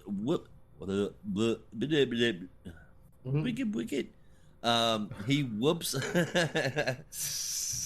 Bloom whoops on Jason until Grundy shows up, but then Bloom mind controls everybody except for Jason, Amelia the clone, and Solomon Grundy with a song, a creepy, weird one at that. They are able to undo the mind control, except for Copperhead, of course, who drives their van through Solomon Grundy as Bloom, driving it as Bloom's getaway vehicle. That's when Two-Face runs out. The Sound of Music, I might add. He's singing, yeah, which made it super creepy. Two-Face runs out and says that they took Delia too, and so we flip to Bloom, and him and his team are all standing around Not Bane, including Delia, and this is where his identity, Not Bane's identity, we finally get a name, and that name is Gotham. Oh, it was Gotham the whole time. It was Gotham the whole time. This whole time he could fly, but he chose not to. Which also he didn't know. That's the thing. He had the memories of Bane. Yep. Well, which explains why Gotham Girl has been popping up recently. Yeah. There are some intersecting stories being set up there. Honestly, the art was great. It always is. And I really thought that this was pretty dang good. Even the reveal of Gotham uh, being that monster, it didn't off put me because I knew it wasn't going to be anybody significant because there's nobody really significant to bring back at this time. So I didn't mind it at all. While this is not going to win Title of the Year awards or anything at the next year's SDCC, it has been a fun, interesting, and funny story, loosely woven into the rest of continuity. And honestly, I like Amelia and Delia. I like this story. And before I let you guys say anything, Brandon, I don't remember your answer to the question that Rob asked in Discord. So he asked, when you're reading Task Force Z, whose voice, what does Mr. Bloom's voice sound like? My answer was like a sinister, slowed down Olaf from Frozen, like super gravelly, but it raises up a few octaves in weird places that don't make sense. That's how I hear. That's how I hear Bloom. Well, how do you hear Bloom's voice? Well, the answer that I did give on Discord was, again, a very weird reference, but it was just the one that popped into my head when I was reading Super Heavy, which was there's a character from the 3rd season of Danny Phantom called Undergrowth, who's voiced by Mark Hamill. And it's an okay episode. Legendary voice actor. Yeah, the voice that he does for that character, which is basically just like his normal, like kind of gravelly voice, but dubbed a little over, is just incredible. And that was the one that I heard, like a very like sinister, bass with some quieter moments when he's trying to make a joke, which is often throughout this issue. Yeah, I took a look. I listened to the Overgrowth's voice after. That's a really good choice. Yeah, I don't know why that was the one that popped into my head. It's not like I've been watching Danny Phantom lately. It was just like I saw him and I was like, yeah, I feel like that's the voice that should fit, something like that. And I had the most neighborly voice you could think of. Just to me, it made it so much creepier. You had this giant, lanky, like Slenderman looking fool with a flower for a face, and he could like stab you in the eye with his finger and go out the back of your head, and he just sounds like Ned Flanders. I honestly really like that though. Yeah. I like the idea. I like the idea that someone as skeletal and creepy and haunting as Mr. Bloom could be walking behind you at night, and the first thing you hear is like a Ned Flanders voice, and you're like, wait a minute, am I supposed to be scared, or am I supposed to like get out my cross because I need to pray? Not pray because I want God to save me. Pray because he's a religious freak, and I need him to go away. Coming down. Anyway, yeah. From the mountain. No, this. Well, actually, Rob, I don't know. I don't know if you. Or sorry, not Rob. Rob. I don't know if you wanted to go first for your thoughts on this. I didn't mean to interrupt you. I don't know. I can go first. I don't have many. I really enjoyed the twist at the end, mostly because I had another idea in my head as to who it could be, and it was so much worse. So pretty much anybody would have been better. I legit, in the last few pages, when they were starting to hint at the fact that it was somebody of note, despite the fact at the beginning of the issue they say it was some like trucker at a truck stop we found dead, and I was like, wait, so this is actually somebody? I thought, don't fucking tell me it's Alfred, because that would suck. Oh man. Which not only would that suck, but it would bring new meaning to that scene of Red Hood saying, "Do you know why I'm doing this?" A yes. Oh God. Yeah, which it was just complete 180 that entire fucking moment. But thankfully it was not Alfred, because that would be horrible. Oh my God! Could you imagine what would have happened to Twitter? Oh God! Yeah. So when I saw it would have caught on fire so hard it changed the bird red. Yeah. Hardcore. As for the back and forth, I'm not a big fan of that type of storyline. or storytelling rather, but it was very good to have some blanks filled in because there was Yep. still a lot of questions as to how this all got started. So to have those answered is finally good, some peace of mind. So I gave it an 8 out of 10. Yeah, I really appreciated the back and forth just because it gave some clarity as to how this version of Bane knew about, Alfred and everything else. It does beg the question as to like how much of Bane's memories they were actually able to transport, but it seems like they got at least the most current stuff. So that was just good to clear up. Mr. Bloom had me howling in this issue, like more than I think I have in Yeah. any other.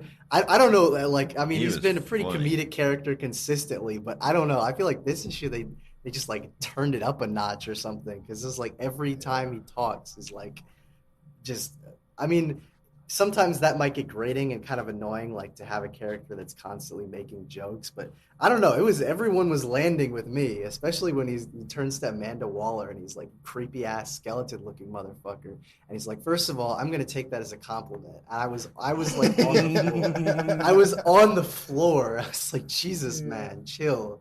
And then just the I mean the back and forth with Jason and everything. I don't know, again, I don't know what this issue was, but it just something with the comedy. It was like it just had me this time. But yeah, it's kind of hard to believe that there's only two more chapters of this series.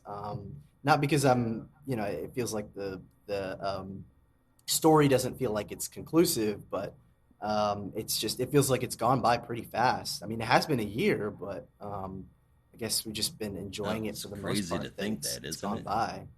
Yeah, but yeah, no, I mean 11 and 12, that's it. So I'm kind of I don't know, like I don't know that I'm gonna miss this series. I think I will, but if it's a satisfying conclusion, I can at least put it to rest, feeling like it got a good send off. But I think there is going to be a Right. part of me, kind of like with the Arkham City book that we talked about a little while ago, that will be sad to see this one go, where it's like Yeah. I just don't have it in my pull every month, and it's this weird little ragtag team that I have to say goodbye to. So I'll be a little sad about that, but as long as it has a good send off, I'll be okay. So I gave this one an Let's pour one 8.25 out out of 10. for Order of the World. Yeah. Oh yeah. No. Pour one out for them all, but I'm gonna pour out a double for Bloom and Grundy too. They were the real stars of this. Oh god. Like, who cares about Yeah. Jason? Yeah. Honestly, I'm just reading Grundy this for is Bloom, and Grundy. I know I'm just reading this for Grundy. Grundy That shit will had what was me. it? Will kink fetish you, and he's like, "You're not you, dude." This issue, You're I not. don't know what You're it not saying was. that right. It had me Grundy- howling. It literally had me Grundy will howling. kink shame you to pieces was the Yes, line. It was yes. fucking fantastic. I was just like, "Oh my god, Yeah. brilliant!" And while this was not my favorite moments, I will give a nod to Jason, where he puts on a shirt, puts on his mask, and he's still in his boxers. Not even his boxers, I think tidy whities. And he's just Uh, fighting Bloom at the top of the stairs, and the rest of the team is like, "What's going on?" and he's Copperhead, meet me outside. And he goes, "But you're inside." And then you turn the page, and they're jumping out the window. oh man, Yeah, yeah, no, yeah. so much good stuff. It's so Archer-esque. Yeah, no, that's why it's like this book is such a oh there was one more thing, just a very minor thing, but and I didn't even notice it. I feel like I noticed it before, but I just kind of forgot. But if you look at the credits page, they have like all the creators listed and everything, and then they'll usually have like a title character or group created by X. And I probably had noticed it a couple times, but I didn't really just register it until now. But every single issue has task force created by some inane thing, because obviously it was Rosenberg and Barrows who came up with the idea for Task Force Z, but each listing is a different one. So this one was created by Blood, Guts, and Bad Ideas, and I think the last one was like created by two losers with too much time or something, which I thought was fun. That's awesome. Fun times. Yeah, Mm. right on. Well, All right. Well, before we head into our main reviews, we're going to shift our spotlight to one last book, and then we'll take a brief break. So we're going to dive underseas and have ourselves an epic adventure with the Aquaman in Aquaman #6, which I'm going to pass over to Rob. yeah, we're gonna wash off the filth of zombie guts Yes. in the deep ocean sea. So yes, Aquaman #6. written by Brandon Thomas and Chuck Brown, with art from Max Rayner, colors from Adriano Lucas, letters from And World Design, and a wonderful cover from Travis Moore and Adriano Lucas. It's kind of a brief one. While there is a lot going on, there's also not much to say. So the Aqua family is picking up the pieces of their adventure with the Atlantean sleeper agents. Meanwhile, the governments of the surface world are deliberating on how to handle Atlantis while going forward with a strategic attack. This all does get interrupted, though, after news breaks that the Justice League is dead, and Mira and Jackson both take off from their respective places and head to Arthur's lighthouse, where they embrace in a hug and cry. There was a lot more going on, a lot of character moments, a lot of fun stuff. Definitely check it out, but the last few pages are so fucking heavy. This better not be the final issue, because as it is going forward, there are no more solicitations. There is nothing listed anywhere for Aquaman number 7, and it is my hope that it just picks up again after Dark Crisis. No, Please. We heard back in April that this was going to be the cutoff. I mean, we heard that I from really hope that's not Bleeding true, Cool, though. and nobody else. Yeah, there's just, I feel like, I don't know how you guys feel, but it feels like there's so much more that they can do with this story. I mean, all the stuff Me that was too. building up to, the UN and possibly coming into conflict with Atlantis. And I know they kind of resolve it with the Justice League being dead, but I don't know. There's just still so much on the table that they could do. And if this really is the last issue of the series, like what a colossal waste. Yeah, I could It see really this is. as like It would be Arthur's awesome to see- presumed dead, so they just put it on Yeah. hold until he comes back. I And hope not so. to say that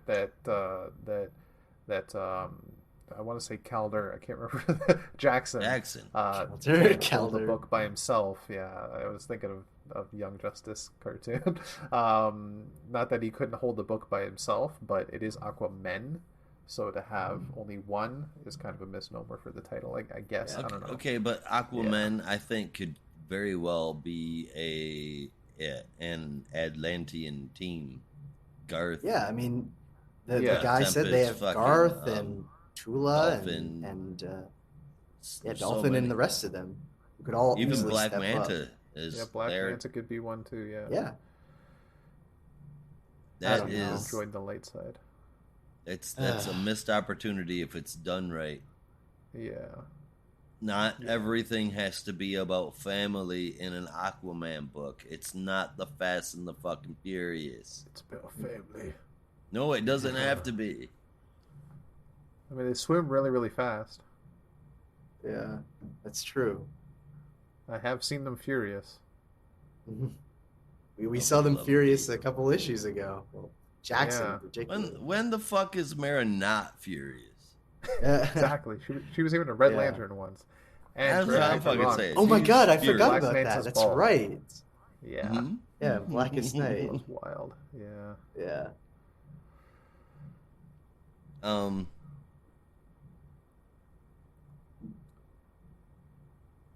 Eight point seven. You know I what? forgot to give a score. Sorry. What did you Whoops. give it? 8.75 out of 10. 8.75. Yeah. To me, this Better not be the to me this felt like the end of the story. Everything's wrapped up. Was it wrapped up perfectly? No. I feel like it could have used one or two more issues just to wrap up this part of the story. But it is what we got. The art looks freaking amazing as always. If we got an Aquaverse, I would be totally down with that. I would be totally down with the Aquaman book continuing and having Tempest and Dolphin and everybody being a part of that team.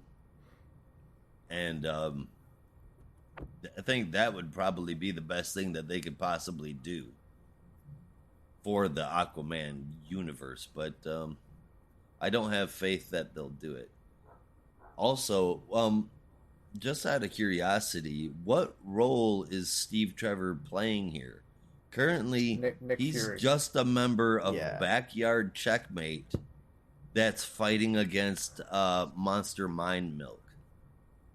I think he is technically Can we the not talk about that in the UN book? ambassador to Atlantis. I think that's like the title that they're going for, or like UN liaison or whatever the hell.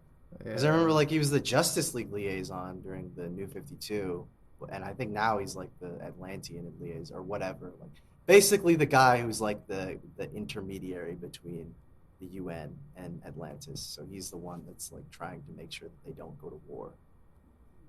So this dude is Steve Trevor is that important, and when he's trying to set up a new covert agency, the best he can get is like a 13 by 12 room to set his shit up on with a couple of folding chairs. That doesn't make any sense. Damn you, Wonder Woman book. Damn Rent you. isn't cheap, man. I mean, I'm sure the UN pays like pennies. So, you know, you can't really rent a big ass warehouse or a nice office building. You got to get what you can afford. Right? I paid an upcharge for the used carpet. Exactly. Yeah. But, I mean, I enjoyed it. It just could have been better. I gave this a 7.25 out of 10. I also gave this an 8.75. This was the last issue I read because I kept putting it off because I suspected in my mind that it was going to be the ending of the series, and I really hated that because I was really all in on this being a new ongoing for Aquaman. I was like, okay, this is the new status quo. We're setting up, you know, Garth and Jackson and Arthur and Manta as the new Aquaman. This is where we're going. This is the new status quo. I was like, all right, cool. I'm totally on board with that. And then to just bring it to an end after 6 issues was just, I don't know, it's like heartbreaking, which I know sounds dramatic, but I think for as much as I had invested in the idea of this series, it just felt like, you know, such a disappointment to end it so soon after what is basically just one arc. And again, there still feels like away with such potential. Yeah, like really, I mean, that's insane. If I could call this issue anything, it's you know, if the series doesn't come back, if I could call this issue anything, it's just unfulfilled potential. It's look at what could have had a bunch of different stories spinning out of it that ultimately will never be because I don't know, DC can't get their shit together. So I don't know, like, you know, I really did enjoy this issue. Honestly, I feel like it was kind of weird to make it a Dark Crisis tie-in, kind of, but I feel like they did a good job with the emotional stuff, and I just loved seeing the different reactions, and especially seeing Jackson console Mira. That was just really warming to see. But yeah, I don't know. It just sucks. Like if this really is the end of the series, I feel like I would be done. Like unless you come back and you're like, yeah. Oh no, I was just gonna say unless you come back and you're like, okay, no more like BS. We're not running any scams or schemes or flim-flams. We're not running any of that kind of stuff. This is gonna be a genuine ongoing. Then yes, I would be happy to come back. But just like don't do any of this. Oh, well, it's an ongoing, but it's really 6 issues, and then we're gonna relaunch in 6 months crap, because it's just utterly ridiculous. So I'm just like, if this really is the end, that's incredibly disappointing. If it's not, I would question why they would only make it a 6-issue series. But I don't know. These people are they're nuts. The last point that I had, which made me do like a legitimate spit take, I couldn't believe I had read it, was a reference to that young kid who's on like the bus who's looking at the tablet or whatever about the UN potentially having retaliation against Atlantis, is consoled by, I assume, like his older brother or whoever it is. And he mentions like all the people who are defending Atlantis, Aquaman and Manta and Jackson Hyde and Tula and Garth. And then he mentions Lorena Marquez, who, for those who are unfamiliar, was the Aqua Girl from like the, like 2000s Aquaman series or something. Like I didn't even think existed anymore. Like that. Yeah. That was shocking. I was like, wait, what the fuck? I had to read it again. I was like, wait a minute, this can't be right. I'm putting things here. Hold on. Give me 1 second. Am I getting my timelines mixed up, or is that where Aquaman had the super short hair and the white outfit? I think that might be a different one. But I think he had like he might have had like the the water hand, because he'd had his hand cut off, and then he had the hook, and then he got like a water hand replacement. All right, that was not like too much longer after that. Yeah, but yeah, that was a shock to see the character that I think pretty much no one remembers, that there was an actual Aqua Girl that wasn't Tula at one point. So maybe she'll be coming back, but probably not, since this series is coming back. Or is it? I don't know. We'll see. But no, I mean, I really did enjoy the series. I just, again, it's just as dramatic as it sounds. It's just kind of heartbreaking to think that if this really is the end of the series, then this is probably all we'll get for Aquaman for a while. So there you go. I'm looking at the press release that DC had on their website for the series back in January, and it still says ongoing. Twice. Ongoing, yeah. Yep. Hasn't changed. I will hold them to that. Is what it is. That damn president. Yeah. No, that's the cops this time. I assume someone's in trouble. I assume somebody's in trouble. Yeah. All right. Well, we are going to call it a wrap on our Spotlight section. Hit that off button and shift our attention over to our main reviews. But before we do, we're going to take a brief commercial break, so we will be right back. Stay tuned. Now, back to our program. And we're back, and we're going to kick it off with some very heady stuff, because if that break was not satisfying for you, I think the best way to get back into the swing of things is with a deeply philosophical and metaphorical and just very, very thoughtful book is the best way to put it. And that is The Swamp Thing, number 15, our penultimate issue. This it's like is beating you in the face with a log named Emotion. Oh, yes, very much so. And really, though this issue is officially titled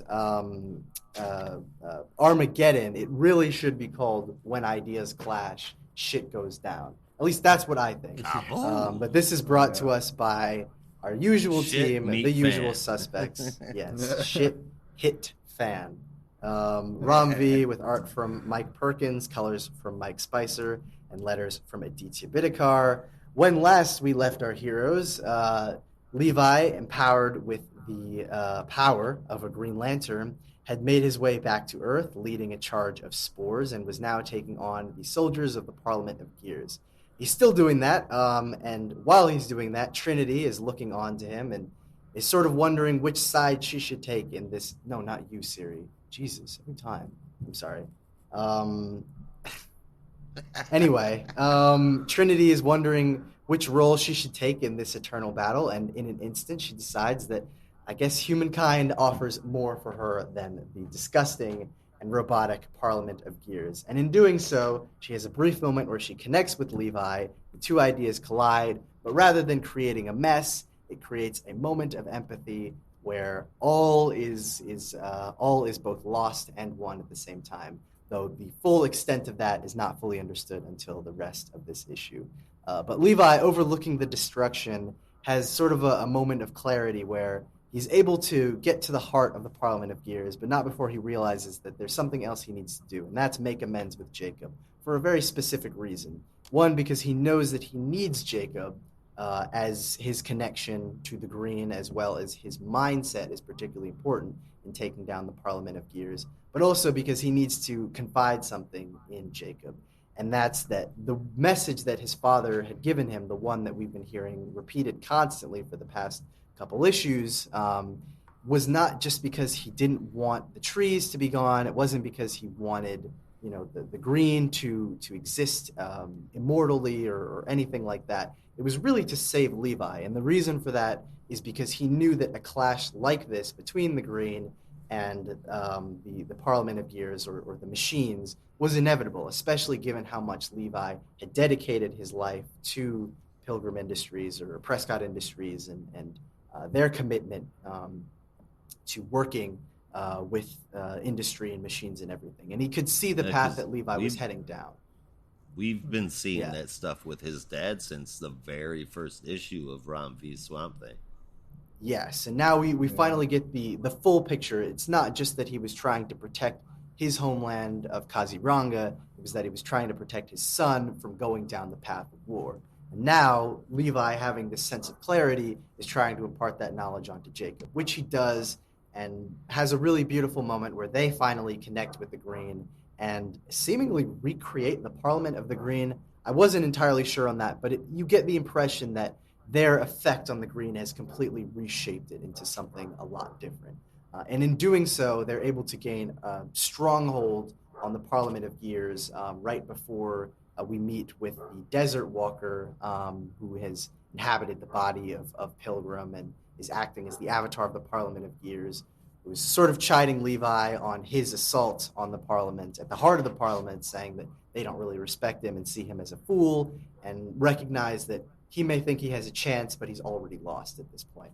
But Levi is sort of the one who is counteracting this, saying, you may have a chance at victory. There may be something for you to win here, but in actuality, you're not going to win anything, especially in a war of this scale, because by the time you achieve victory, everything will be lost. It'll just be a total apocalypse, right? There's no land left for you to claim after an eternal war between the Green and the Parliament of Gears. But he's not the only one who is going to make this final case, and that's when he brings in Trinity to make some kind of final remarks, which I have no idea what Trinity is going to say, but I'm very much looking forward to what kind of case she's going to make for preserving humanity and ending the war between the Parliament of Gears and the Parliament of the Green. Or will she now side with the Parliament of Gears? Or will she side with them? Well, she seems to have sided with the humans, so my guess is she'll be on Levi's side, but who knows? It could be a very dramatic left turn. If she did do that, it would give them extra reason to extend the series, but I don't think they're going to do that. That being said, humanity's luck with nuclear fusion. Oh yeah, no, but hopefully Trinity's change of heart stays. We'll see. But yeah, no, I mean, I feel like this is as a penultimate issue, this definitely feels like it fits in with the rest of the series, but I wonder what people's response is going to be to this, because I don't know how you guys felt, but it didn't feel like the big like epic showdown between Levi and the Parliament of Gears, and they're gonna have like a huge, long, drawn out fight or anything. Like, they do have a moment of conflict, and Levi's like, I could press my my tendrils around your heart and decimate you in a second. Like, there's definitely some violence that exists between the two.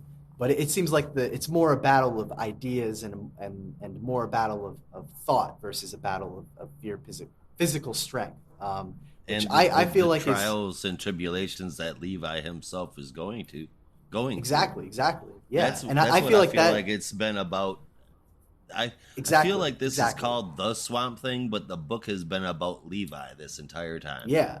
It really should be called Levi Kamei, The Swamp Thing.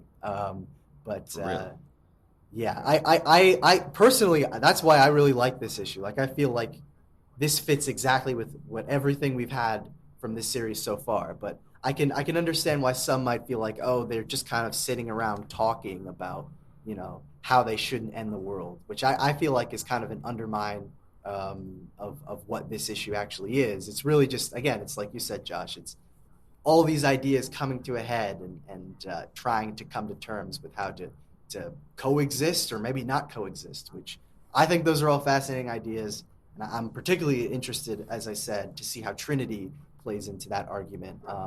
But again, I know that some might feel disappointed by the lack of any grand spectacle, but I feel like the spectacle is in Levi's growth and how much he's changed over the course of the series, which you especially see in this issue. And the revelation in particular that Levi's father was trying to save him from the war, from this like eternal struggle that was going to come between machines and the Green, was just really enlightening. And I really dug that. So this one got a very special 9 out of 10 for me. I'm praying that this series sticks the landing. I feel like it will, but I don't want to jinx it. So knock on wood, we'll see how it ends up.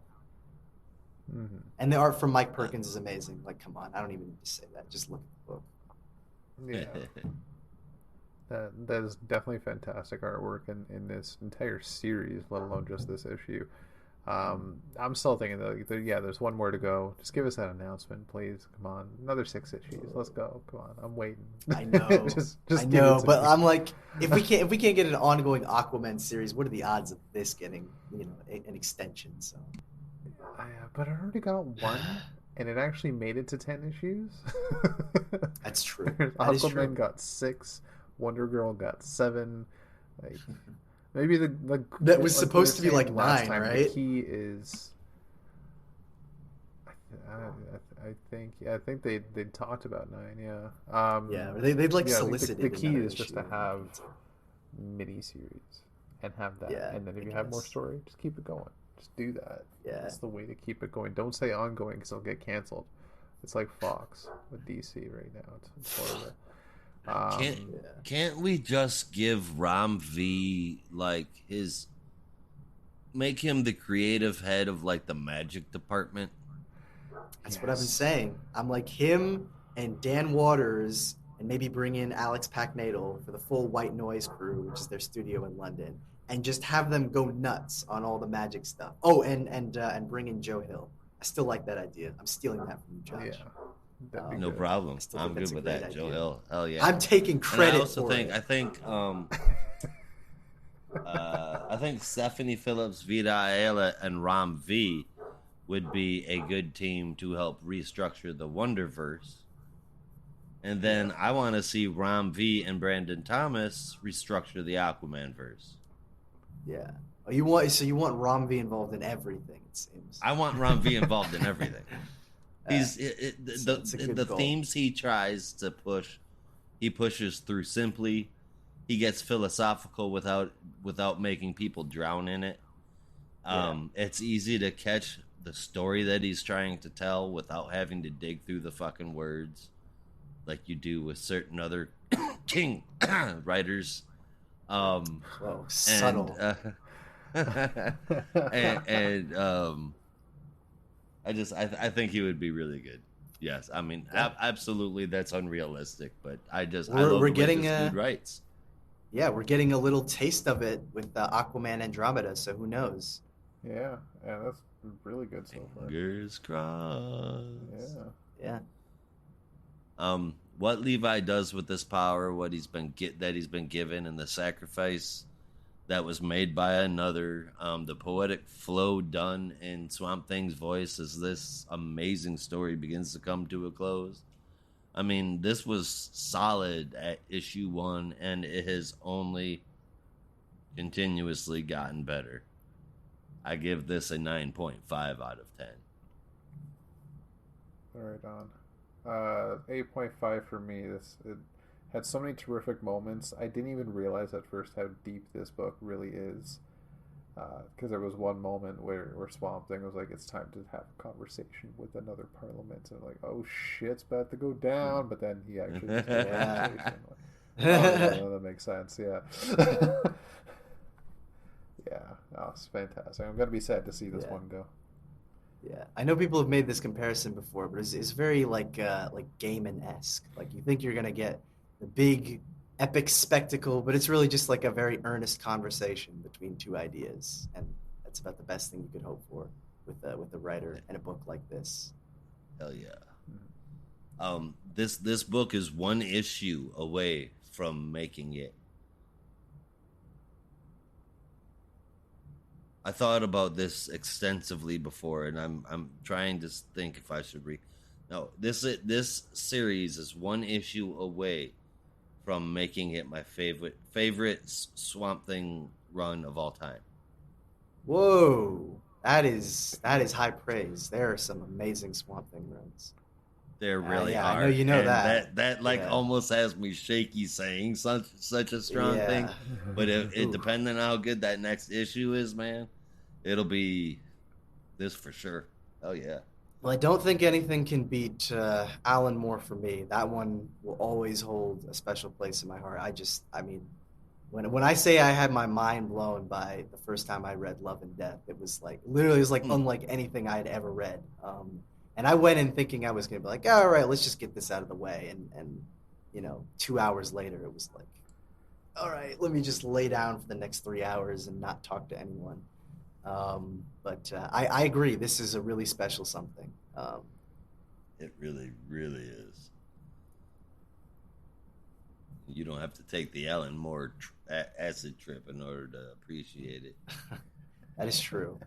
I didn't take acid, but I certainly felt like I did at many points in that room.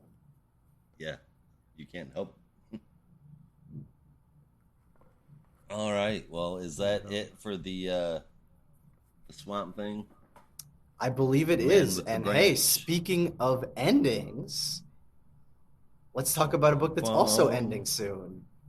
Yeah. Kind of sad to say, but I mean, it is fitting because our next book is Robin, which weirdly enough also has its last issue next month. So I'm going to pass that one over to Rob. I keep forgetting I keep thinking it's going to 18 issues, but it's 17. Crazy, issues. right? It's such an awkward number to end on. But I guess it's that's technically me. 18 if you Agreed. count the annual, but yeah. Yeah, but Was there an issue 0? No. I don't know. Not this time. Well, there was the Okay. the backups they did in Batman and Detective, but that doesn't really count. Yeah. Say 17.5. We'll say 17. So Yeah. okay, so this is the another penultimate issue this week, Robin number 16. It was written by Joshua Williamson with pencils from Roger Cruz, inks from Norm Ratman, colors from Luis Guerrero, and letters from Troy Pateri. So after Robin has a nightmare about Konami coding Respawn, he and Hawk go interrogate Lord Deathman, who they have chained up on the island in a cave, far away from everybody else. Despite the fact that he's far away from everybody else, he is constantly being heard because he's constantly shouting about how Flatline has gone psycho and is trying to kill him. The pair have had enough of him whining, so after greeting new arrivals to the island, which includes Damien's cousin Mara from the League of Assassins and her team, they head off to find Deathman's hideouts and Flatline. The pair confirm various spots around the world and end up in Tokyo, where they run into Hiro, the Batman of Japan. And Hiro thinks they are there for another round of fighting from the tournament, but they quickly explain why they are there and interrupt any fighting that's going to happen going forward. So Hiro knows where the last hideout of Lord Deathman is and takes them to an arcade. And as they enter, they discuss how awkward of a place this is. But out of nowhere, somebody, I think it was Hawk, pushed a button, and out pops what may or may not be a Samuroid, or at least what certainly looks like one. Hawk and Batman go. I think his official title is Batman of Japan. Yes. Yeah. Because that's going to get confusing, yeah. So Hawk and Batman of Japan get ready to fight, but it's a quickly losing battle. Robin, using his detective skills, finds the off switch, which is conveniently on another arcade machine. But then a trapdoor opens underneath him, bringing him to the real hideout, where Flatline appears in a spiffy new costume, but also not twisted and murderous like Lord Deathman has implied. The trio question why he would lie, but as Flatline says, Lazarus Island has a skull mountain. He wants control of it. And back on the island, while the inhabitants are having a party, Lord Deathman is freed by none other than Mother Soul, as the two share a kiss. What the hell? That is... I'm glad I he's know getting there's some, other I ones. guess. I know there's other kisses in media, in movies, video games, comic books, whatever that you see. You're like, how does that happen? How does that like physically work? But this one is easily the weirdest. Lord It's just Deathman teeth. and Mother Soul. I did she's- not see that coming. That's definitely my There's my not even OTP, tongue. my one true pairing. That's your OTP. Yeah, that's my OTP. Uh, I love Lord Deathman. I'm glad he's getting Yeah. getting a fling. Yeah, I mean that's fair. Like all the power to him. Yeah. He can't actually kiss though, right?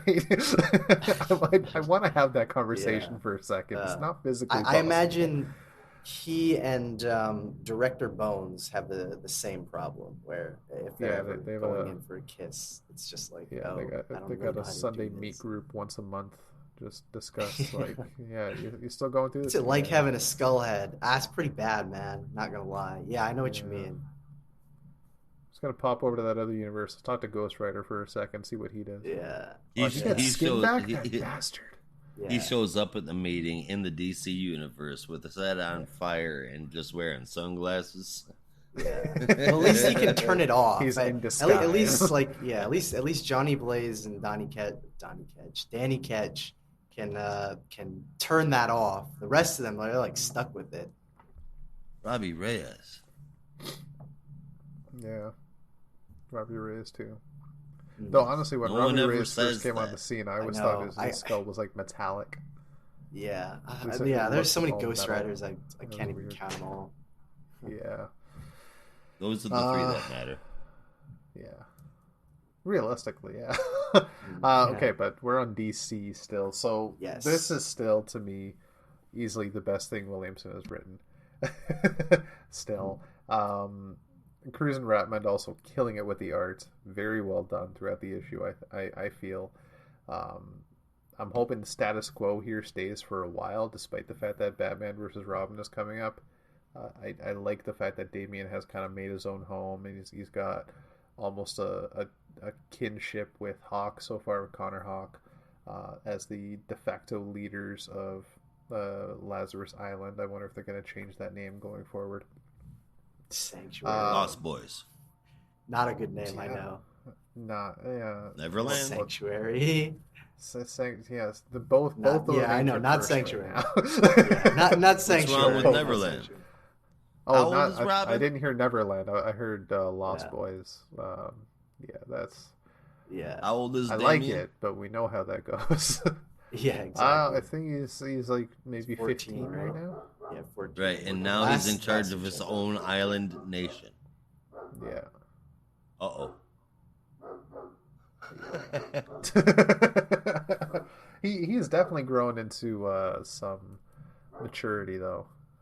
Yeah. I feel he's definitely more mature than his mother and father at times. So Yes. yeah.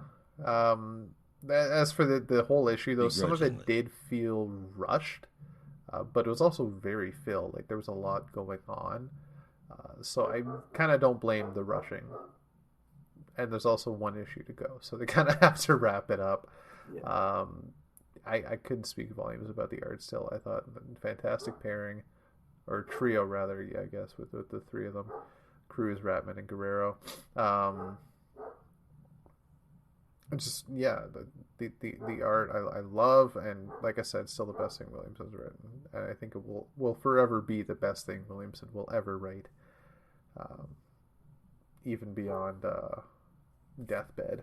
As much as I enjoyed that book, but Yeah. 8.5 for this one. Yeah. I told you I reread Deathbed recently, and I was surprised at how much Yeah. I still enjoyed that one. Yeah. Yeah, it's a really fun story It's about really a fun. billionaire that is dying, but you know. Yes. I think it was just like again, very minor, but it's just I think it's just because the main character, Antonio Luna is just like he's so ridiculous, but it was so entertaining to read. But yeah, I don't know. Surprised at how well that held up. But I agree. I mean, I don't really have a ton to add. My notes are kind of the same as yours. I think the Cruz, Ratman, Guerrero team is great. I can definitely feel like this, or I definitely feel like this story is a little rushed, and I think that's just because they had to tie into Shadow War and everything, and that took out 2 issues of this. So they really only had about 3 issues to wrap up the entire series. So you can kind of tell that they just didn't have a ton of time. So we'll see how it all wraps up in the final issue next month. But I can kind of feel where it's just a little rushed. Like, okay, we got to get to the end. But yeah, other than that, I mean, I wonder how things will play out with Lord Deathman and his new beau. I hope they have a sweet romance together and do many evil things. I guess we'll see. So I gave this one an 8 out of 10. Right on. The story is good, the art's good.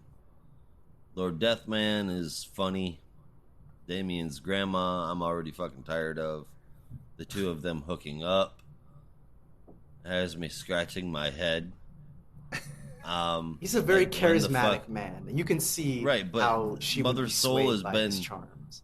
Mother Soul has been a singular resident on Lazarus Island for over 1,000 years, right? So when the fuck were they hooking up? Because that Well, ain't maybe they no sent nice to meet letters you to each Tinder other. date kiss. Yeah, maybe they were pen pals. Yeah, maybe they were pen pals, and Uh, it was like, I can't wait to see you, my love. Let me just make sure think everyone is crazy. Everyone thinks that I'm crazy, and then I'll get sent over here, and then we can see each other. Like at you last. said though, like, she's been on the island for like 1,000 years. So when it finally came time and she got a taste of the real world, and she was really crappy. Somebody was like, "Honey, you just need to get boned," and she took it the wrong way. Literally, yeah. It's like, well, I'm going to multitask. But Yes. yeah, so everything was good. I love Flatlion's new costume. I think that was really good. But really, this it was better than average. But I didn't have a great time with this one. I gave it a 7.75 out of 10. Fair enough.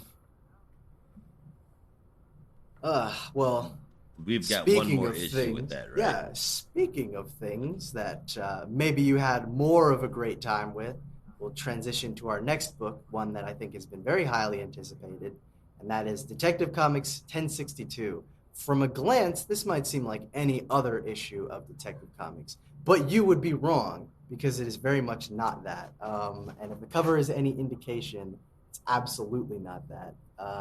This is Gotham Nocturne Part 1, brought to us by Ram V. Hey, we just saw you, man. With art from Raphael Albuquerque, colors from the incredible Dave Stewart, and letters from Ariana Marr, with one of the most evocative covers I've seen from anything in Detective Comics from Evan Cagle that I just had to point out. Evan Cagle is usually pretty great, but I think he just outdid himself with this cover. It is so wonderfully, operatic in its presentation. So where to begin? Well, what better place than Gotham City at the Opera, specifically La Arigia, a play that I don't think actually exists, but if it did, it would probably have no one going to it, because I don't think people at Gotham City are going to the opera. They're going to the club. But this opera seems to be filled and packed with a wide audience, and I think is a great way to open our issue, because it is a very dramatic opening featuring a man who is haunted by a monster, mourning the loss of his loved one, who is demanding that the demon answer for his sins, and just is belligerent, is furious, demanding, where can this demon be? Which is a brilliant way to cut to our demon of the night, in particular, Bruce Wayne standing over a gargoyle overlooking Gotham in just the most dramatic fashion. Batman is staking out the dockyards, specifically the east side dockyards, looking for a smuggling operation, and is able to make quick work of the people there before running into Bruno Maroni, who he believes is overseeing the operation. But as we quickly find out, this is not Bruno Maroni, or at least not the one that we've become accustomed to. He's monstrous and completely deformed, and speaking some language that I can't even begin to guess what it might be. He makes pretty quick work of Bruce, who feels almost a certain fear involved in the process, something that's slowing him down, almost like he can't get control of himself. But thankfully, he's saved at the 11th hour by Talia, who shoots him in the head with a crossbow. Not Bruce, the fake Bruno Maroni, before trying to flee and making a break for it. And Bruce is able to catch her just in time, although she does sever the grappling line that he fires in her direction. They trade information for a little bit before Talia informs her that this is only the beginning, and that some people are making their way there. Bruce makes his way back to his brownstone at an incredibly shockingly early time in the morning, though for me this is about the time that I go to sleep, so honestly it's not that bad.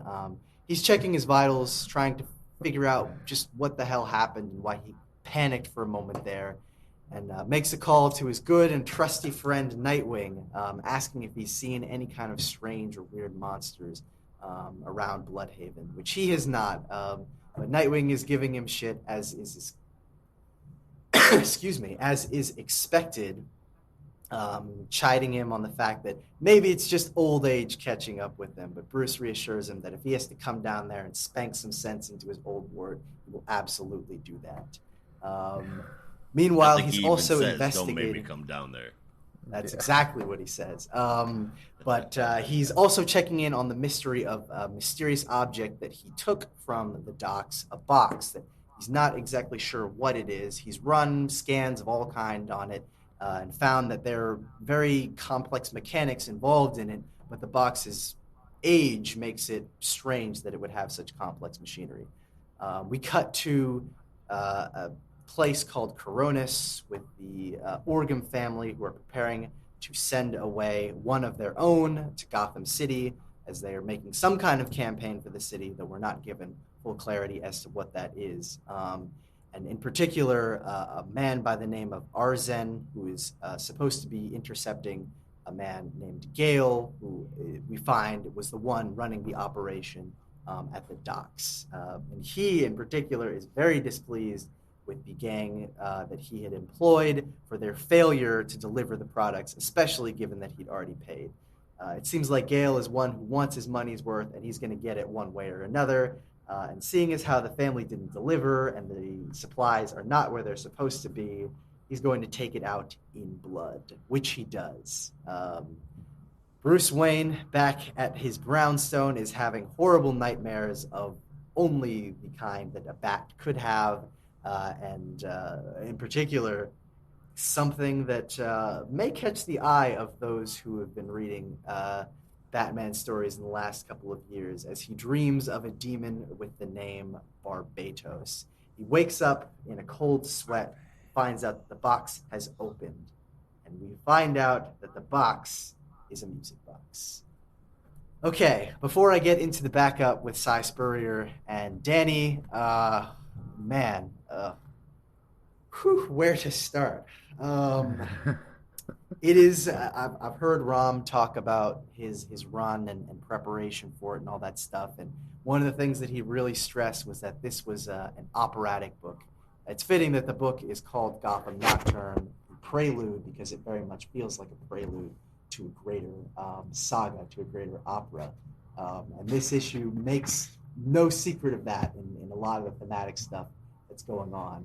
And it's great that we just talked about Swamp Thing and all the thematic philosophical stuff that was in the works there, because it's very much at play here. And I love that. I love that this is the follow-up to everything that we've had for like the past year with Arkham Tower and everything, because this is the best palate cleanser you could possibly ask for. Like, it's not, I don't want to say it's getting back to basics or anything, but this is like, okay, something completely new and completely different. Let's just clear the board and start over and get, going with something in a completely different direction, which I absolutely love. And it feels like there are a lot of different ideas at play here that I won't really get into detail on, because I feel like we'll need more about them as the story develops.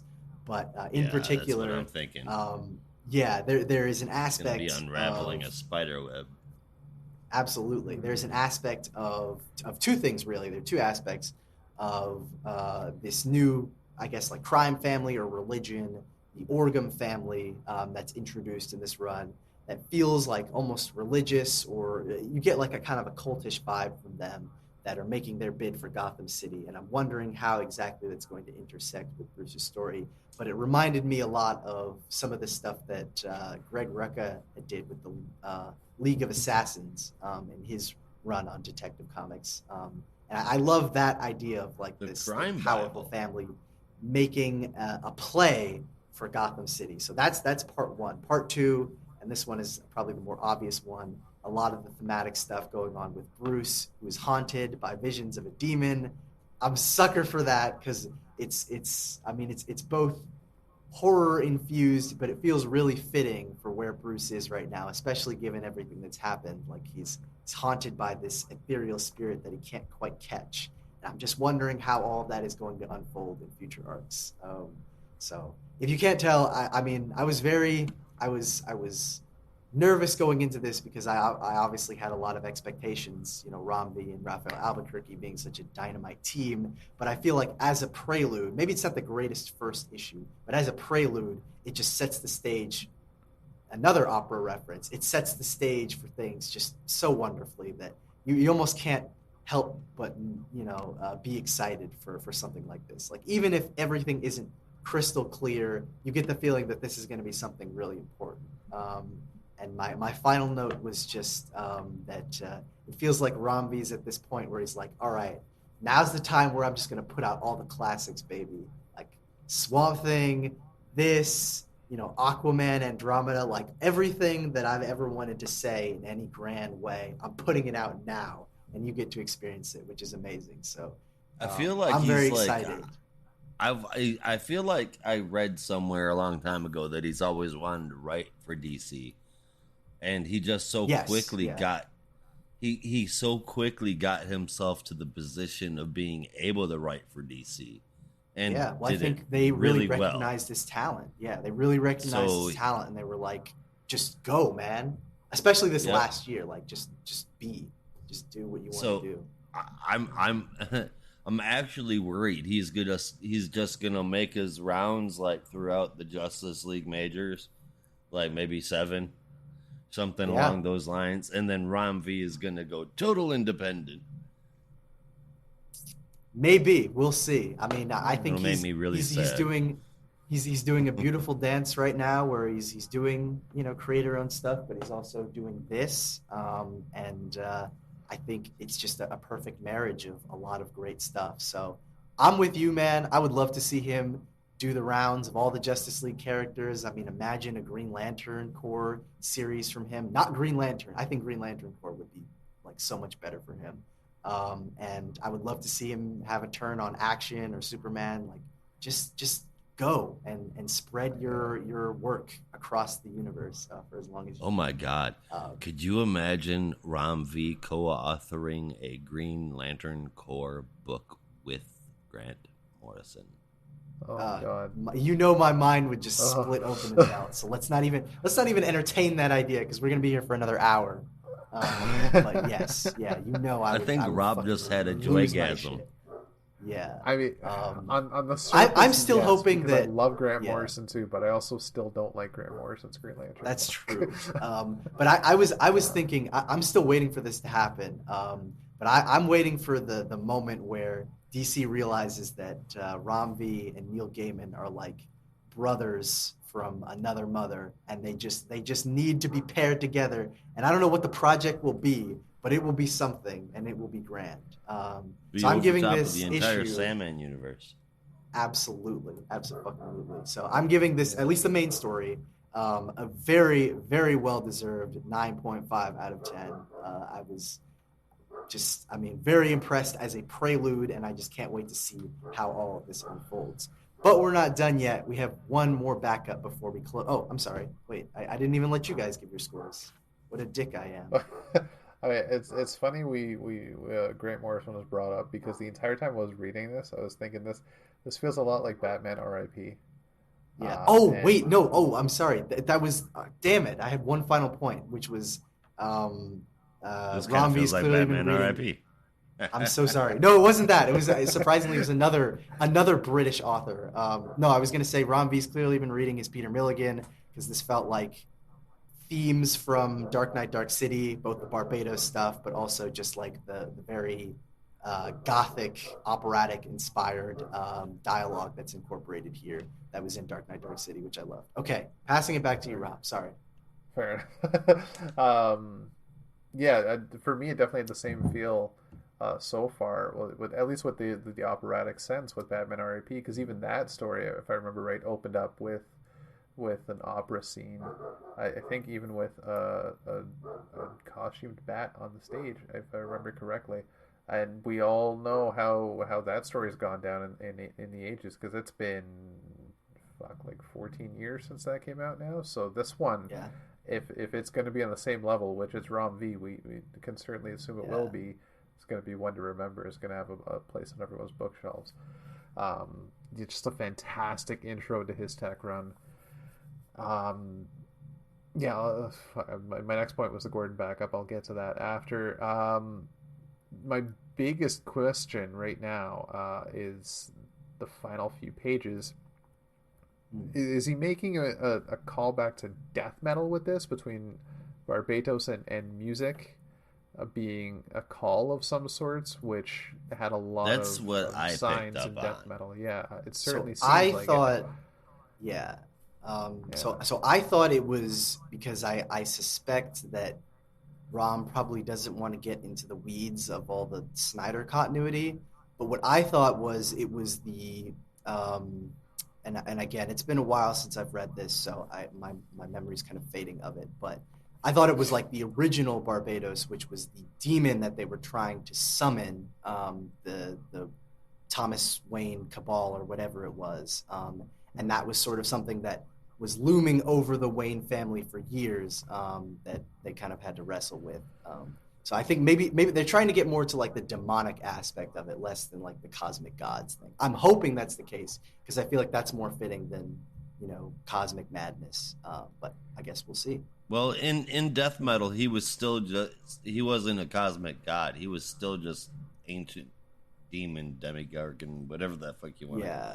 He Well, it was was still like regular acting on garbage. behalf of Yeah, he was Perpetua and just all owned. that stuff. Yeah. Yeah, so that's like that's a little too high level. I think this is more like horror gothic inspired from more of a grounded perspective, as Yeah. much as supernatural entities can be grounded, I guess. But I'm hoping it kind of sticks to that.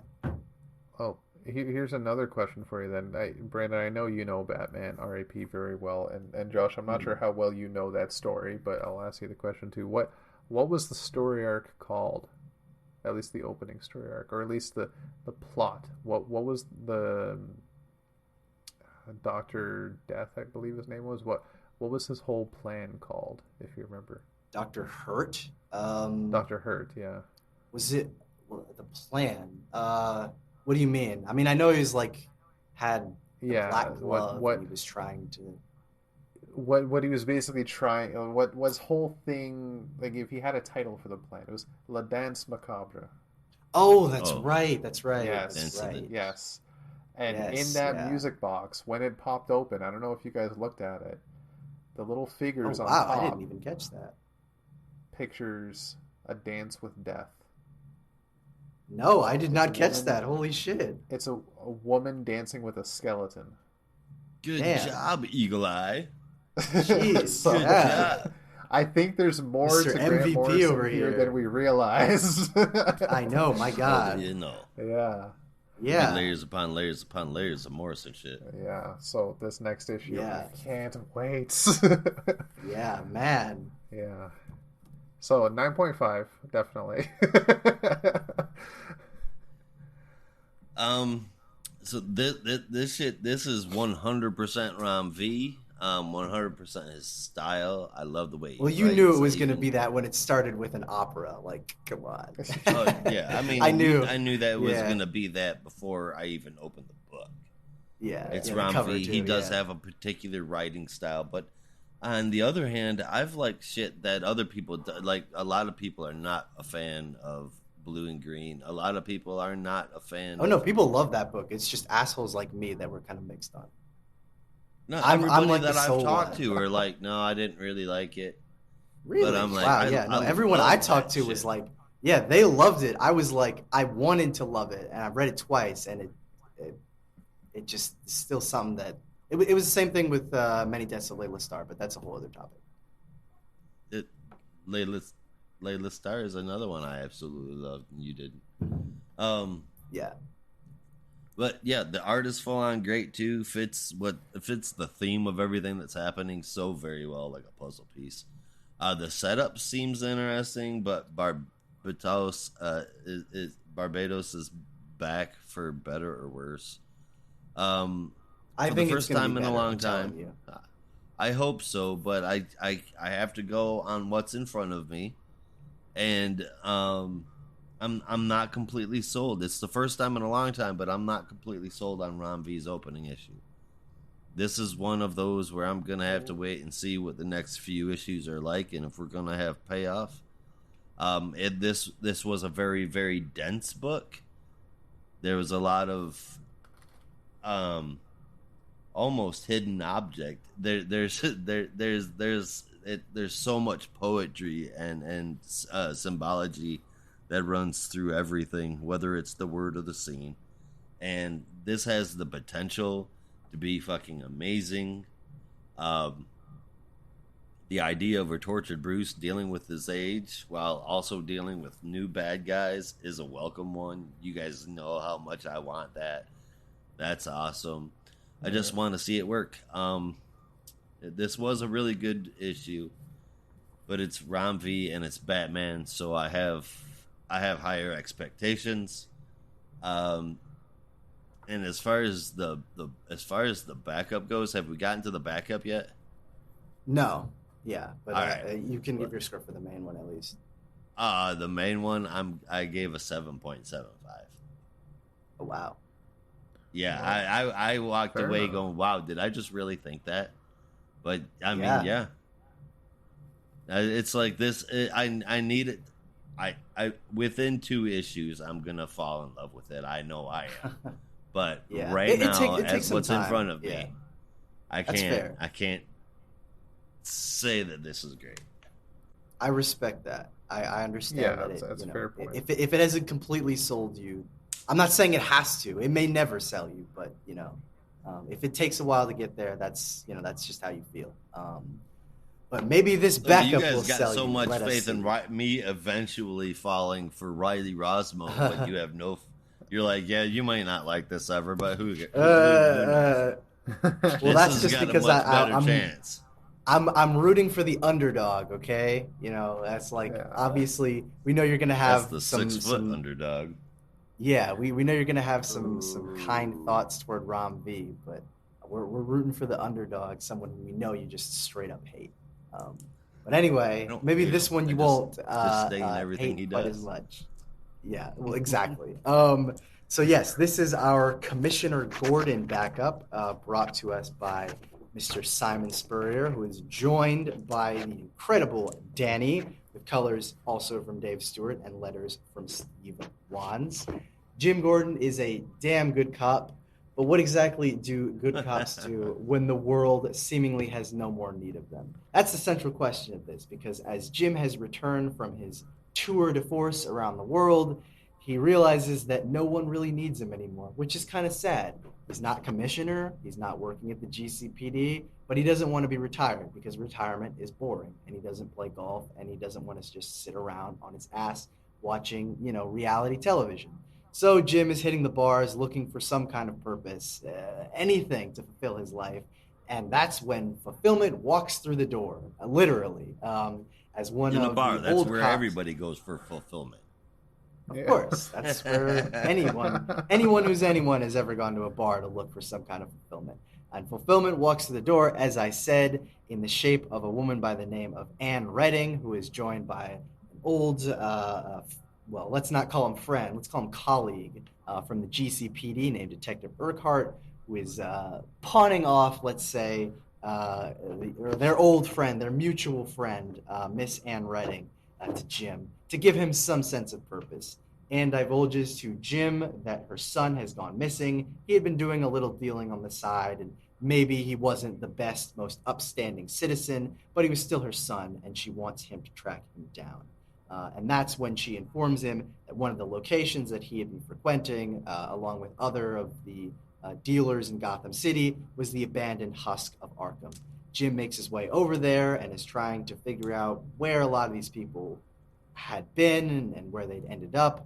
Finds a cache of dead bodies from nerve gas, just absolutely horrific, and is knocked nearly unconscious by a woman who is living in Arkham, a woman whose name we do not have just yet, but we will soon find out. That's pretty much the backup. I loved this backup, like way more than I thought I would. I mean, Simon Spurrier and Danny is a very enticing team, but I just wasn't really sure. I was feeling burned out from Joker, and I didn't know how much more of Jim Gordon I really needed in my life right now. Sounds mean. Jim's a great character, but I was kind of like, all right, we just had this whole 15 issue whatever. Like, what else could you possibly do with Jim at this moment? Turns out quite a lot, because I'm loving this. I don't know if unfulfilled is the right word, but No, like when I opened up that back page, Mhm. Brandon, and I saw it was a Jim Gordon story, I went, "Ah, fuck." yeah. I was like, oh, great, more of this. But I was very pleasantly surprised by this because I just, the writing was so on point. The voice for Jim was so Yep. authentic and humane. And I loved how much that he's connecting with, I mean, just a lot of different things in this. I mean, I just, this whole book, it feels like such a tightly wrapped package. And I know you didn't necessarily love the Rom V story, but I love how well these backups flow together, but just how, I mean, seamless and wonderfully put together they were. I mean, this is a Jim Gordon that feels like a genuine character, and Simon Spurrier is someone that I generally usually like, though there have been some misses here or there. But I feel like this is just absolutely perfect. He just got right to the soul of Jim Gordon as a character, was able to show his humanity when he's connecting with the woman and Redding, but also kind of his like grizzled approach as he's got a ton of baggage with Gotham and everyone else. I loved the montage where everyone's just telling him what he should do, and he's just not having any of it. Just so much great stuff here, and the artwork from Danny is wonderful. It's gritty. It's as gloriously dark and sinister as it was in Arkham City and other projects that she's done. So it was just really well done and really polished and just exceptionally put together. And like this whole book just feels like the prelude to something that could be very special. So I gave the backup a very rare 9 out of 10 for me. I was just shocked at how much I loved the backup. And because I'm in a nice mood, I'll give the whole issue a 9.5. Should be a 9.25, but hey, it's a good one for me. Like this is how you open something, right? This is how you start. So I was very, very pleased with that. Right on, yeah. The Gordon backup, it's a backup, so it's very minor, but it's honestly great to see because you know what my favorite part about this whole issue was? The fact that both the first part and the backup are actually fucking detective stories. They're actually mysteries. Right? In a book in called Detective Comics? Detective Comics? What? Yeah, it's actually called that. Say what?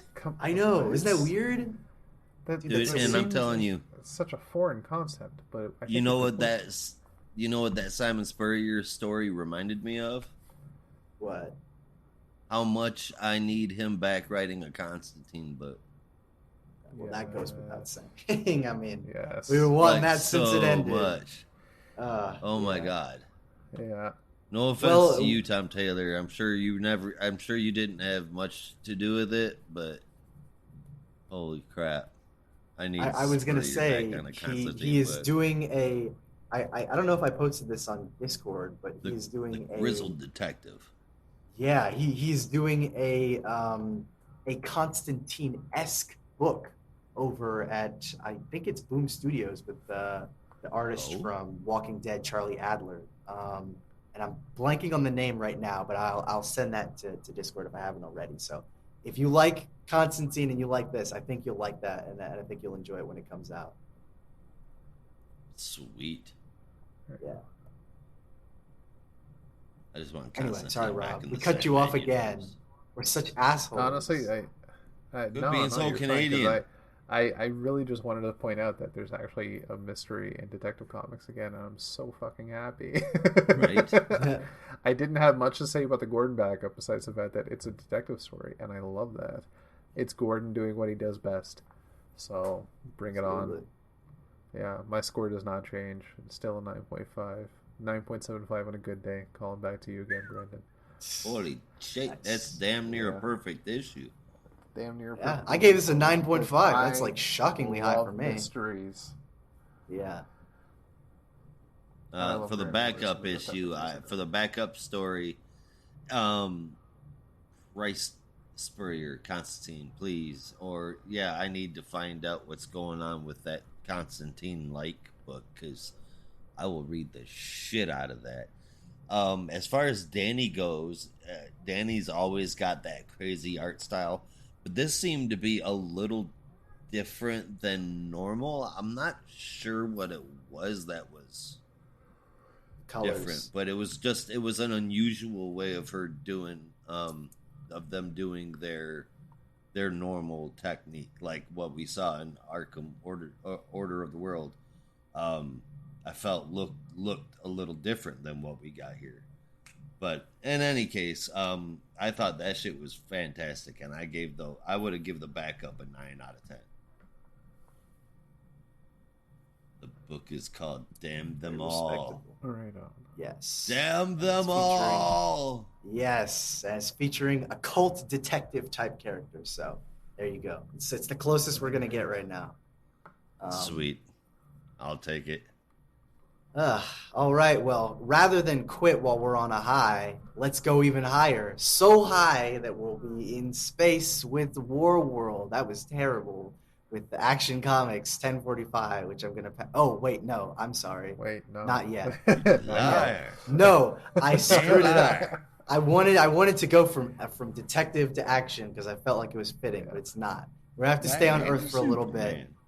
Yeah, we have to stay on Earth for a little bit, and shoot over to our friend Deathstroke, who's experiencing his life again right now. So I'm gonna pass that over to Josh. Written by Ed Brism with art from Dexter Soy. Sound the trumpets. Colors from Veronica Gandini. Letters from Steve Wands. And a cover from Miguel Yanin, which was awesome. Everything Yanin does is awesome. We see Slade leaving his family, his wife supportive, his young son Grant, not so much because he's sad because his dad is leaving. Understandable, he's a little kid. Anyway, he's leaving with Wintergreen on a mission. He's tracking down the serum that he was given, buried under a government cover-up. Turns out he was one of 48 soldiers that underwent the procedure and survived. They stop at an associate's house. I've seen this guy somewhere before. I just cannot remember his name for the life of me. But in any case, he's a costume designer. Say again? Was it Escherwood? Yeah, I think so. Yeah. I couldn't remember what the hell his name was. And that's when we get so they got their hands on some military grade armor, made Deathstroke's first Deathstroke costume. At the moment, it has 2 eyes, but that's just for now. Thing is that this isn't a mission like he told his family. It's his first contract, but it's okay because he can justify it to himself. He attacks, kills a whole mess of people, and was close to finishing them off until a smoke grenade is thrown and Green Arrow shows up. That was pretty much for the feds, dude. That's like sacrilege. You believe that shit? Right? If anything, he should be helping Deathstroke. No, I'm kidding. Right? He's all ever. He's sitting not in my city. Yeah. He should be I'm not working for the man. I'm not working for the feds. I'm a chilled out Batman, dude. Yeah, I'm a rug. Hippie Batman. It's just a rug, man. Yeah. So I will say that the art is seriously great in this. Dexter Soy has amazing talent. I wasn't thrilled by the first issue of this arc. I thought it was okay, but it was unneeded. I'm seeing this almost as fan service now, because it's like getting into what turned Deathstroke from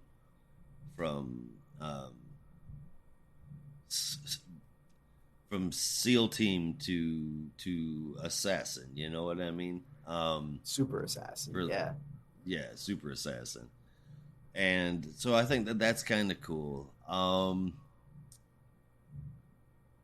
It was a fun read. It ran smoothly through its scenes, and it looks like it might be a good arc.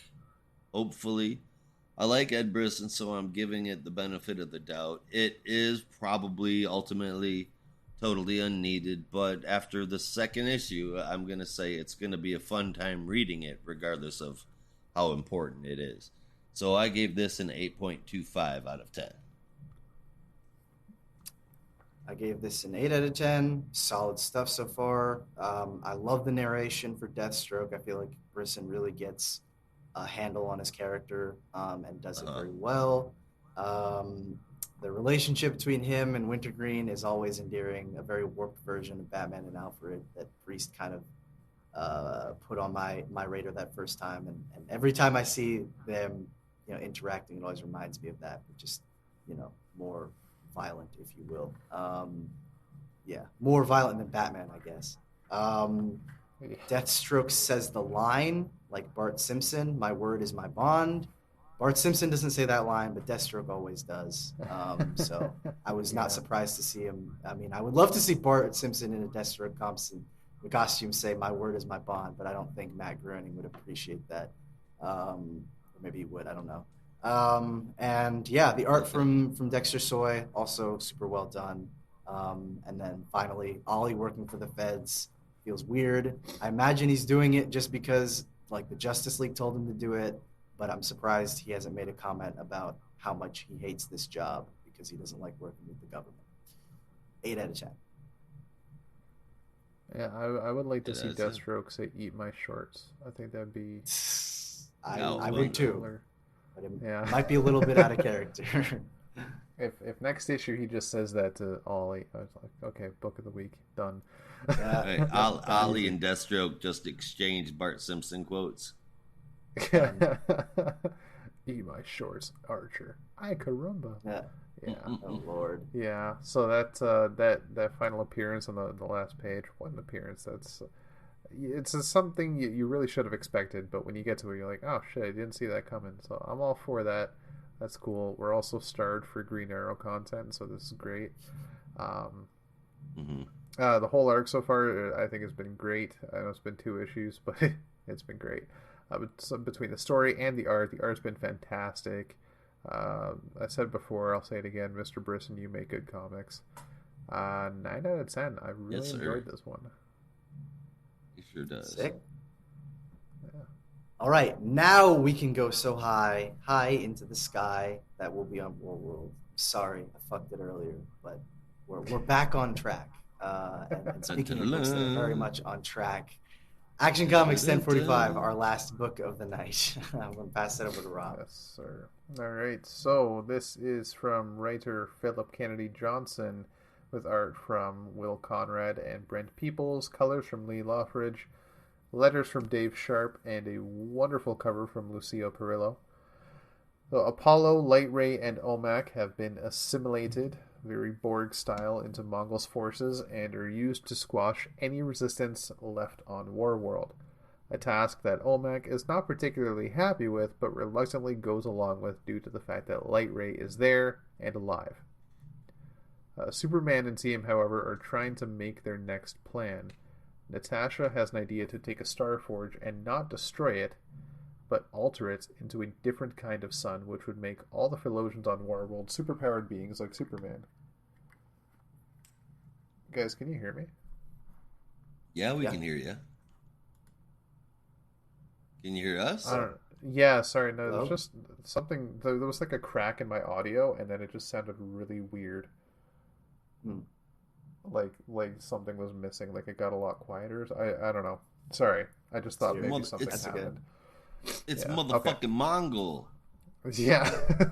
He's intercepting your reception right That's now. it. Fucking Mongol. Right. Fuck you, Mongol. Go home. Shit, where did I end up? I mentioned the different kind of sun, right?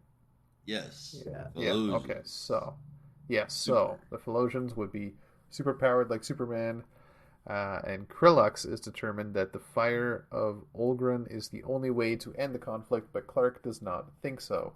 It's absolute power, and that means it can only corrupt absolutely. So he believes everyone has a point, though, so he asks Midnighter to go and bolster defenses while Natasha goes to hotwire Star and Krillux, who will guide Clark to the fire of Olgren so they can keep it out of the hands of Mongol and anyone else. Natasha, Orphan, and Leonath arrive at the Starforge and are met by a trap, unfortunately, while Clark, Krillux, and the children that are in their care arrive at the Temple of Olgren. But inside is none other than Byla the Storyteller. As it turns out, he is something more, something old from the time of the first gods. His only task is to keep away those who would take Olgren's power for evil, and instead aid the one who would redeem him in turn. Considering the one that would redeem Olgren may be Clark, Byla then transforms into a massive monster to begin what's known as the Trial of Olgren.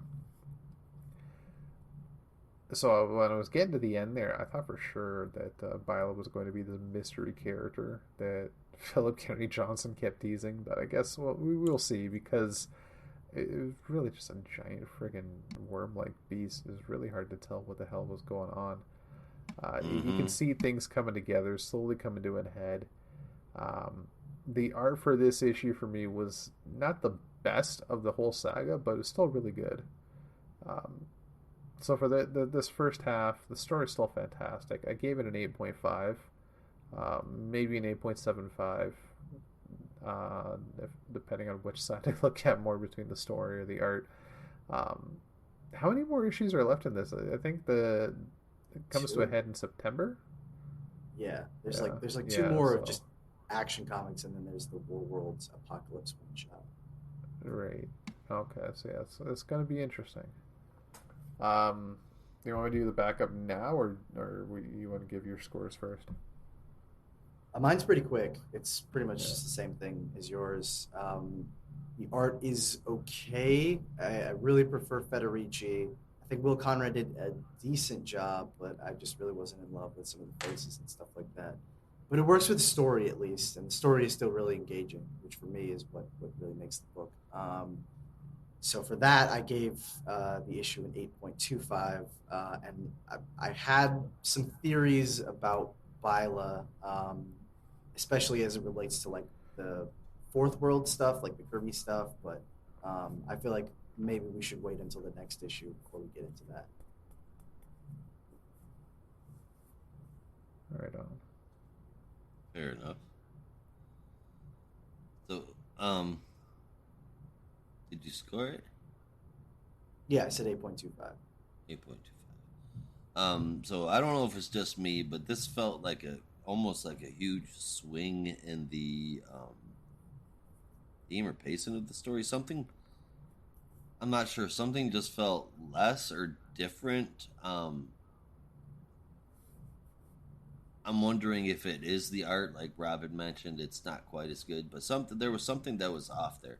See, the thing about this run is that every issue has been fantastic.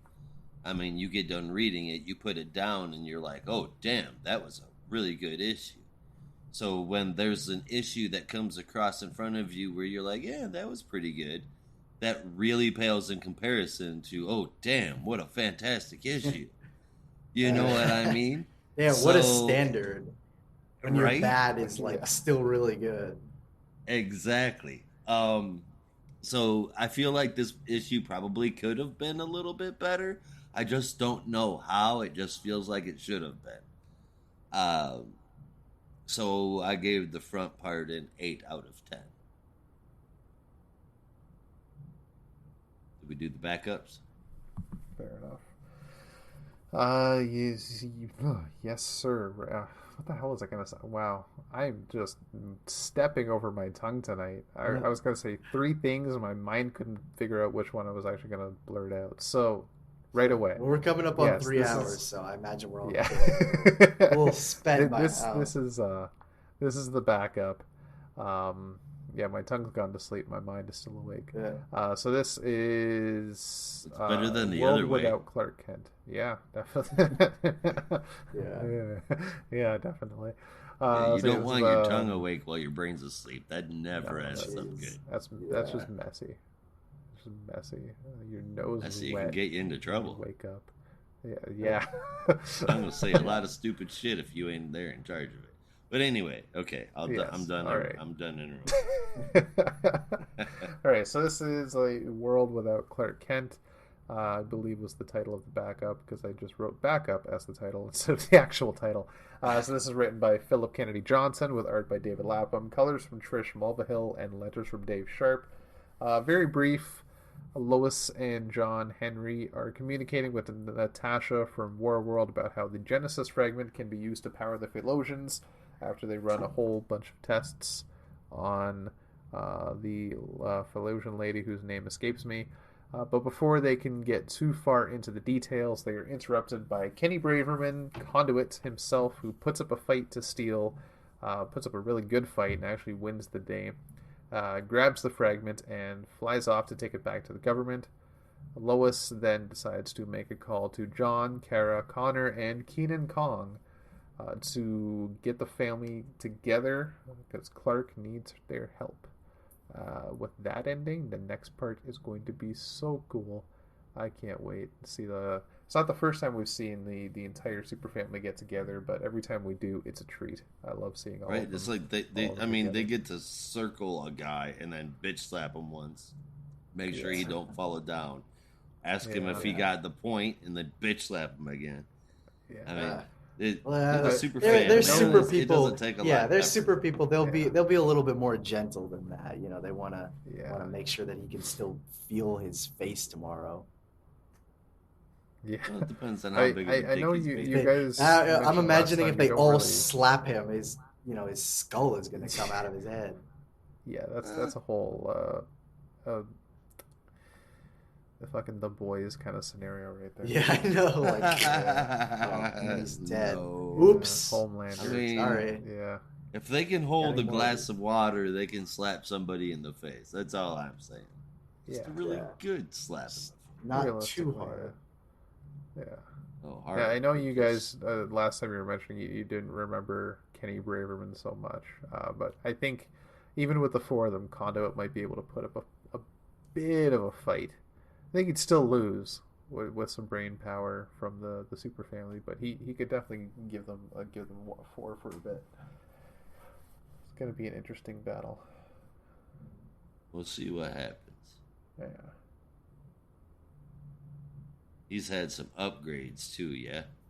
Seems like everybody's had some upgrades. I think so, yeah.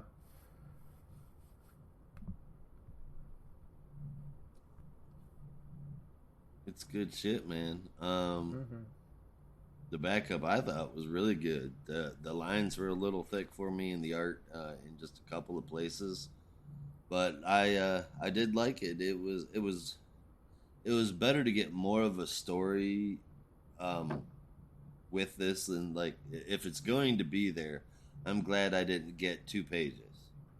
You know what I mean? Because then it's like, if you're giving me like a page and a half, you got like a total of 9 panels for a story, and I'm supposed to stay interested in it. Let me tell you, buddy, you're gonna carry my attention about as much as a Garfield fucking comic strip. It's just not gonna be there. I'm gonna see you next week for sure, but I'm not gonna remember what the hell you wrote last week. You know, I mean, it's better, especially if it's going to be tied to the main story, to have it bigger. And I appreciate that it was. And it seems like it's going to actually be a big part of the story. But I gave this the whole issue had an 8 across the top, or across the board. Excuse me. Yeah, no, I gave this back up an 8, just very solid.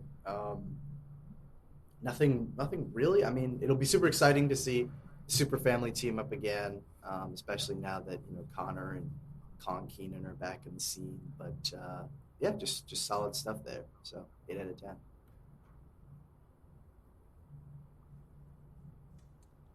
Radio. Yeah. All right. Well, if we're all done with our main reviews, which sounds like we are, I don't have anything else left to say. We'll do a bit of a speed round as we get through our top 3 books of the week, our biggest stinker. And, I mean, I guess we'll see if there's any nominations for the dump list, but I don't anticipate anything there. So let's kick it off with our top 3 books, starting with you, Rob. What were your top 3 and a favorite moment?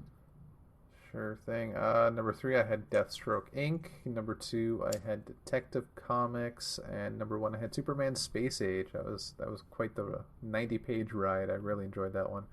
For favorite moments, at first I had Swamp Thing. saying he needs to go talk to the new parliament. So that really felt like a Letterkenny moment. But then I read Task Force Z, and Grundy kink shaming Bloom to pieces takes it for me. It's perfect. Oh yeah, Yeah. for sure. Josh, how about you? With Brisson and Soy. Oh, that almost sounds like a coffee drink. We'll take you a know Brisson it's and going Soy. to be Thank you good, very much. and Deathstroke was pretty damn good. I gave that to number 3. Space Age from Superman Space Age number 2. Absolutely, positively loved it. And number 1 goes the Swamp Thing. This was damn near a perfect issue. Absolutely. And now here in my here under my favorite moments, I wrote, okay, let me preface this by saying that I have no clue as to why it's all of these, but it's everything Grundy and Bloom. Grundy is the most definitive statement of 2022. Really don't need anything more than that. Nope. I don't think you need anything more than that. It's deeply philosophical, and I mean that from the bottom of my heart. Grundy is Grundy. Relax. It says so much and so little at the same time, and that is beautifully poetic. My other option was where Bloom has Delia kidnapped, and he calls her Amelia, and then she calls him an idiot, and then he says, "No, I'm going to call you Amelia." That shit made me laugh. I'm telling you, this motherfucker is hilarious. Yes. So I couldn't pick between those two. So those are my favorite moments. Well, for me, at number 3, I had Aquaman. As bittersweet as it may be to say goodbye to this series, I did enjoy it quite a bit. At number 2, I have the Swamp Thing. Excellent stuff. Can't wait to see how it wraps up. But at number 1, should be no surprise for how much I just absolutely raved about it. Detective Comics 1062 takes the top spot for me. Just a fantastic prelude to what I'm hoping will be a truly stellar run. But my favorite moment, it's going to sound like a broken record at this point, but I had to go with Mr. Bloom in Task Force. Specifically, specifically something he says to Dr. Langstrom when he's basically like, I can't help you here. I can't do anything. And his exact quote is, "Those are the most unexceptional last words I've ever heard. I give you 1 minute to come up with something else. Do better." And I like that legitimately made me laugh. Like I read that and I was like, oh god, every line in this issue was just hilarious. Good. Yeah, that one did it for me. But if we're all done laughing and smiling, it's time to feel like answer. From now on, when I read Bloom, I'm gonna hear his voice as a really pissed off soccer mom. I definitely. You have exactly 1 minute to fix this. Do better. Oh man, yeah. I think that's applicable in pretty much every single scene in this issue. Absolutely, it is. Yeah, oh my god, that's how I'm reading it from now on. Yeah, Bloom is a pissed off soccer mom. If we're all done with the laughs and smiles, we have to get into some shitty territory because it's time for the biggest thinker. Oh, that's nasty. Gentlemen, which title made your stink list this week? Okay, well, DC Mech. Sorry, buddy. You made the stink list this week. Got the lowest score, and it was just more questions than answers. I know it's issue 1, but I mean, like, aesthetically, whereas everything, like, it is a solid friggin' week. I think we can all agree on that. Yeah. There's not many bad books this week. I even enjoyed Batman Fortress more than DC Mech this week. Issue 1 and 2 I couldn't stand. Issue 3 was a little bit better. Yeah. Yeah, I mean, DC Mech is also my lowest score, but I don't even really feel like I hate it that much. It was solid enough that I was like, yeah, I kind of enjoy this. It was as you said, it was a very, very solid week. I had some real highs, which is nice for a change. So yeah, I mean, I can't even really complain. Like DC Mech is the lowest, but it's not that bad. I can't believe that I like DC Mech more than the two of you, at least so far. I'm surprised. That's hilarious. I am genuinely surprised. That is. Hilarious. You liked DC Mech more than you liked Detective Comics, which is blowing my mind right now. Oh my god, I didn't even. Oh, That was rated higher. Damn, yeah, it was rated Feeling higher. okay? you just must be a I big don't Mech know. guy. Yeah. I'm not. I like mechs, but I'm not a big, huge mech guy. Closet Ava fan. I knew it. That's good. I suspected it. Yeah. But for my biggest stinker, what made my stink list? It felt loose. It was scattered and rushed, all at the same time. I didn't hate it. We got everything we needed. There just could have been way more, and that's Aquaman. So I put that on this week's stink list because I wanted so much more out of this book. And from anything that I can find on the internet, I'm not getting anything more. So this was the ending. That disappoints me. Yeah, nothing we can do, I'm afraid. Boycott. Well, it sounds like there. Yeah, it just sounds like kidding. there are no What podcast is nominations. that? Oh Lord, yeah. Sounds like there are no nominations for the dump list this week. At least not from my end. And we're not reading Batman Fortress, so I have nothing to say there. Or at least I'm not. If that's it, I didn't intend to, and I probably never will. I will that continue being to said, monitor the situation for you and all the rest of our readers, but trust me, it is misery getting through this book. Yeah. I could only imagine. There was some fun Batman Lex Luthor moments, though. I'll give it that. Yes, that is nice, but yeah, I don't know. Paled in comparison to Space Age's Batman Lex Luthor moments. That is true. Yeah. All right. Well, we have nothing else to add. We're all wrapped up for the night, so we are going to call it a night and go our separate ways. But thank you for listening. We hope you enjoyed this episode. Yeah, and we hope you'll stop by next week. Remember to go to buymeacoffee.com/NAR podcasts, again, for a one-time donation or full subscription. Lots of great exclusive stuff that we think is worth checking out. It's definitely worth your time. But with that, there's only one way that we say goodbye around here. Until next time. Be good to each other. and don't be a robot.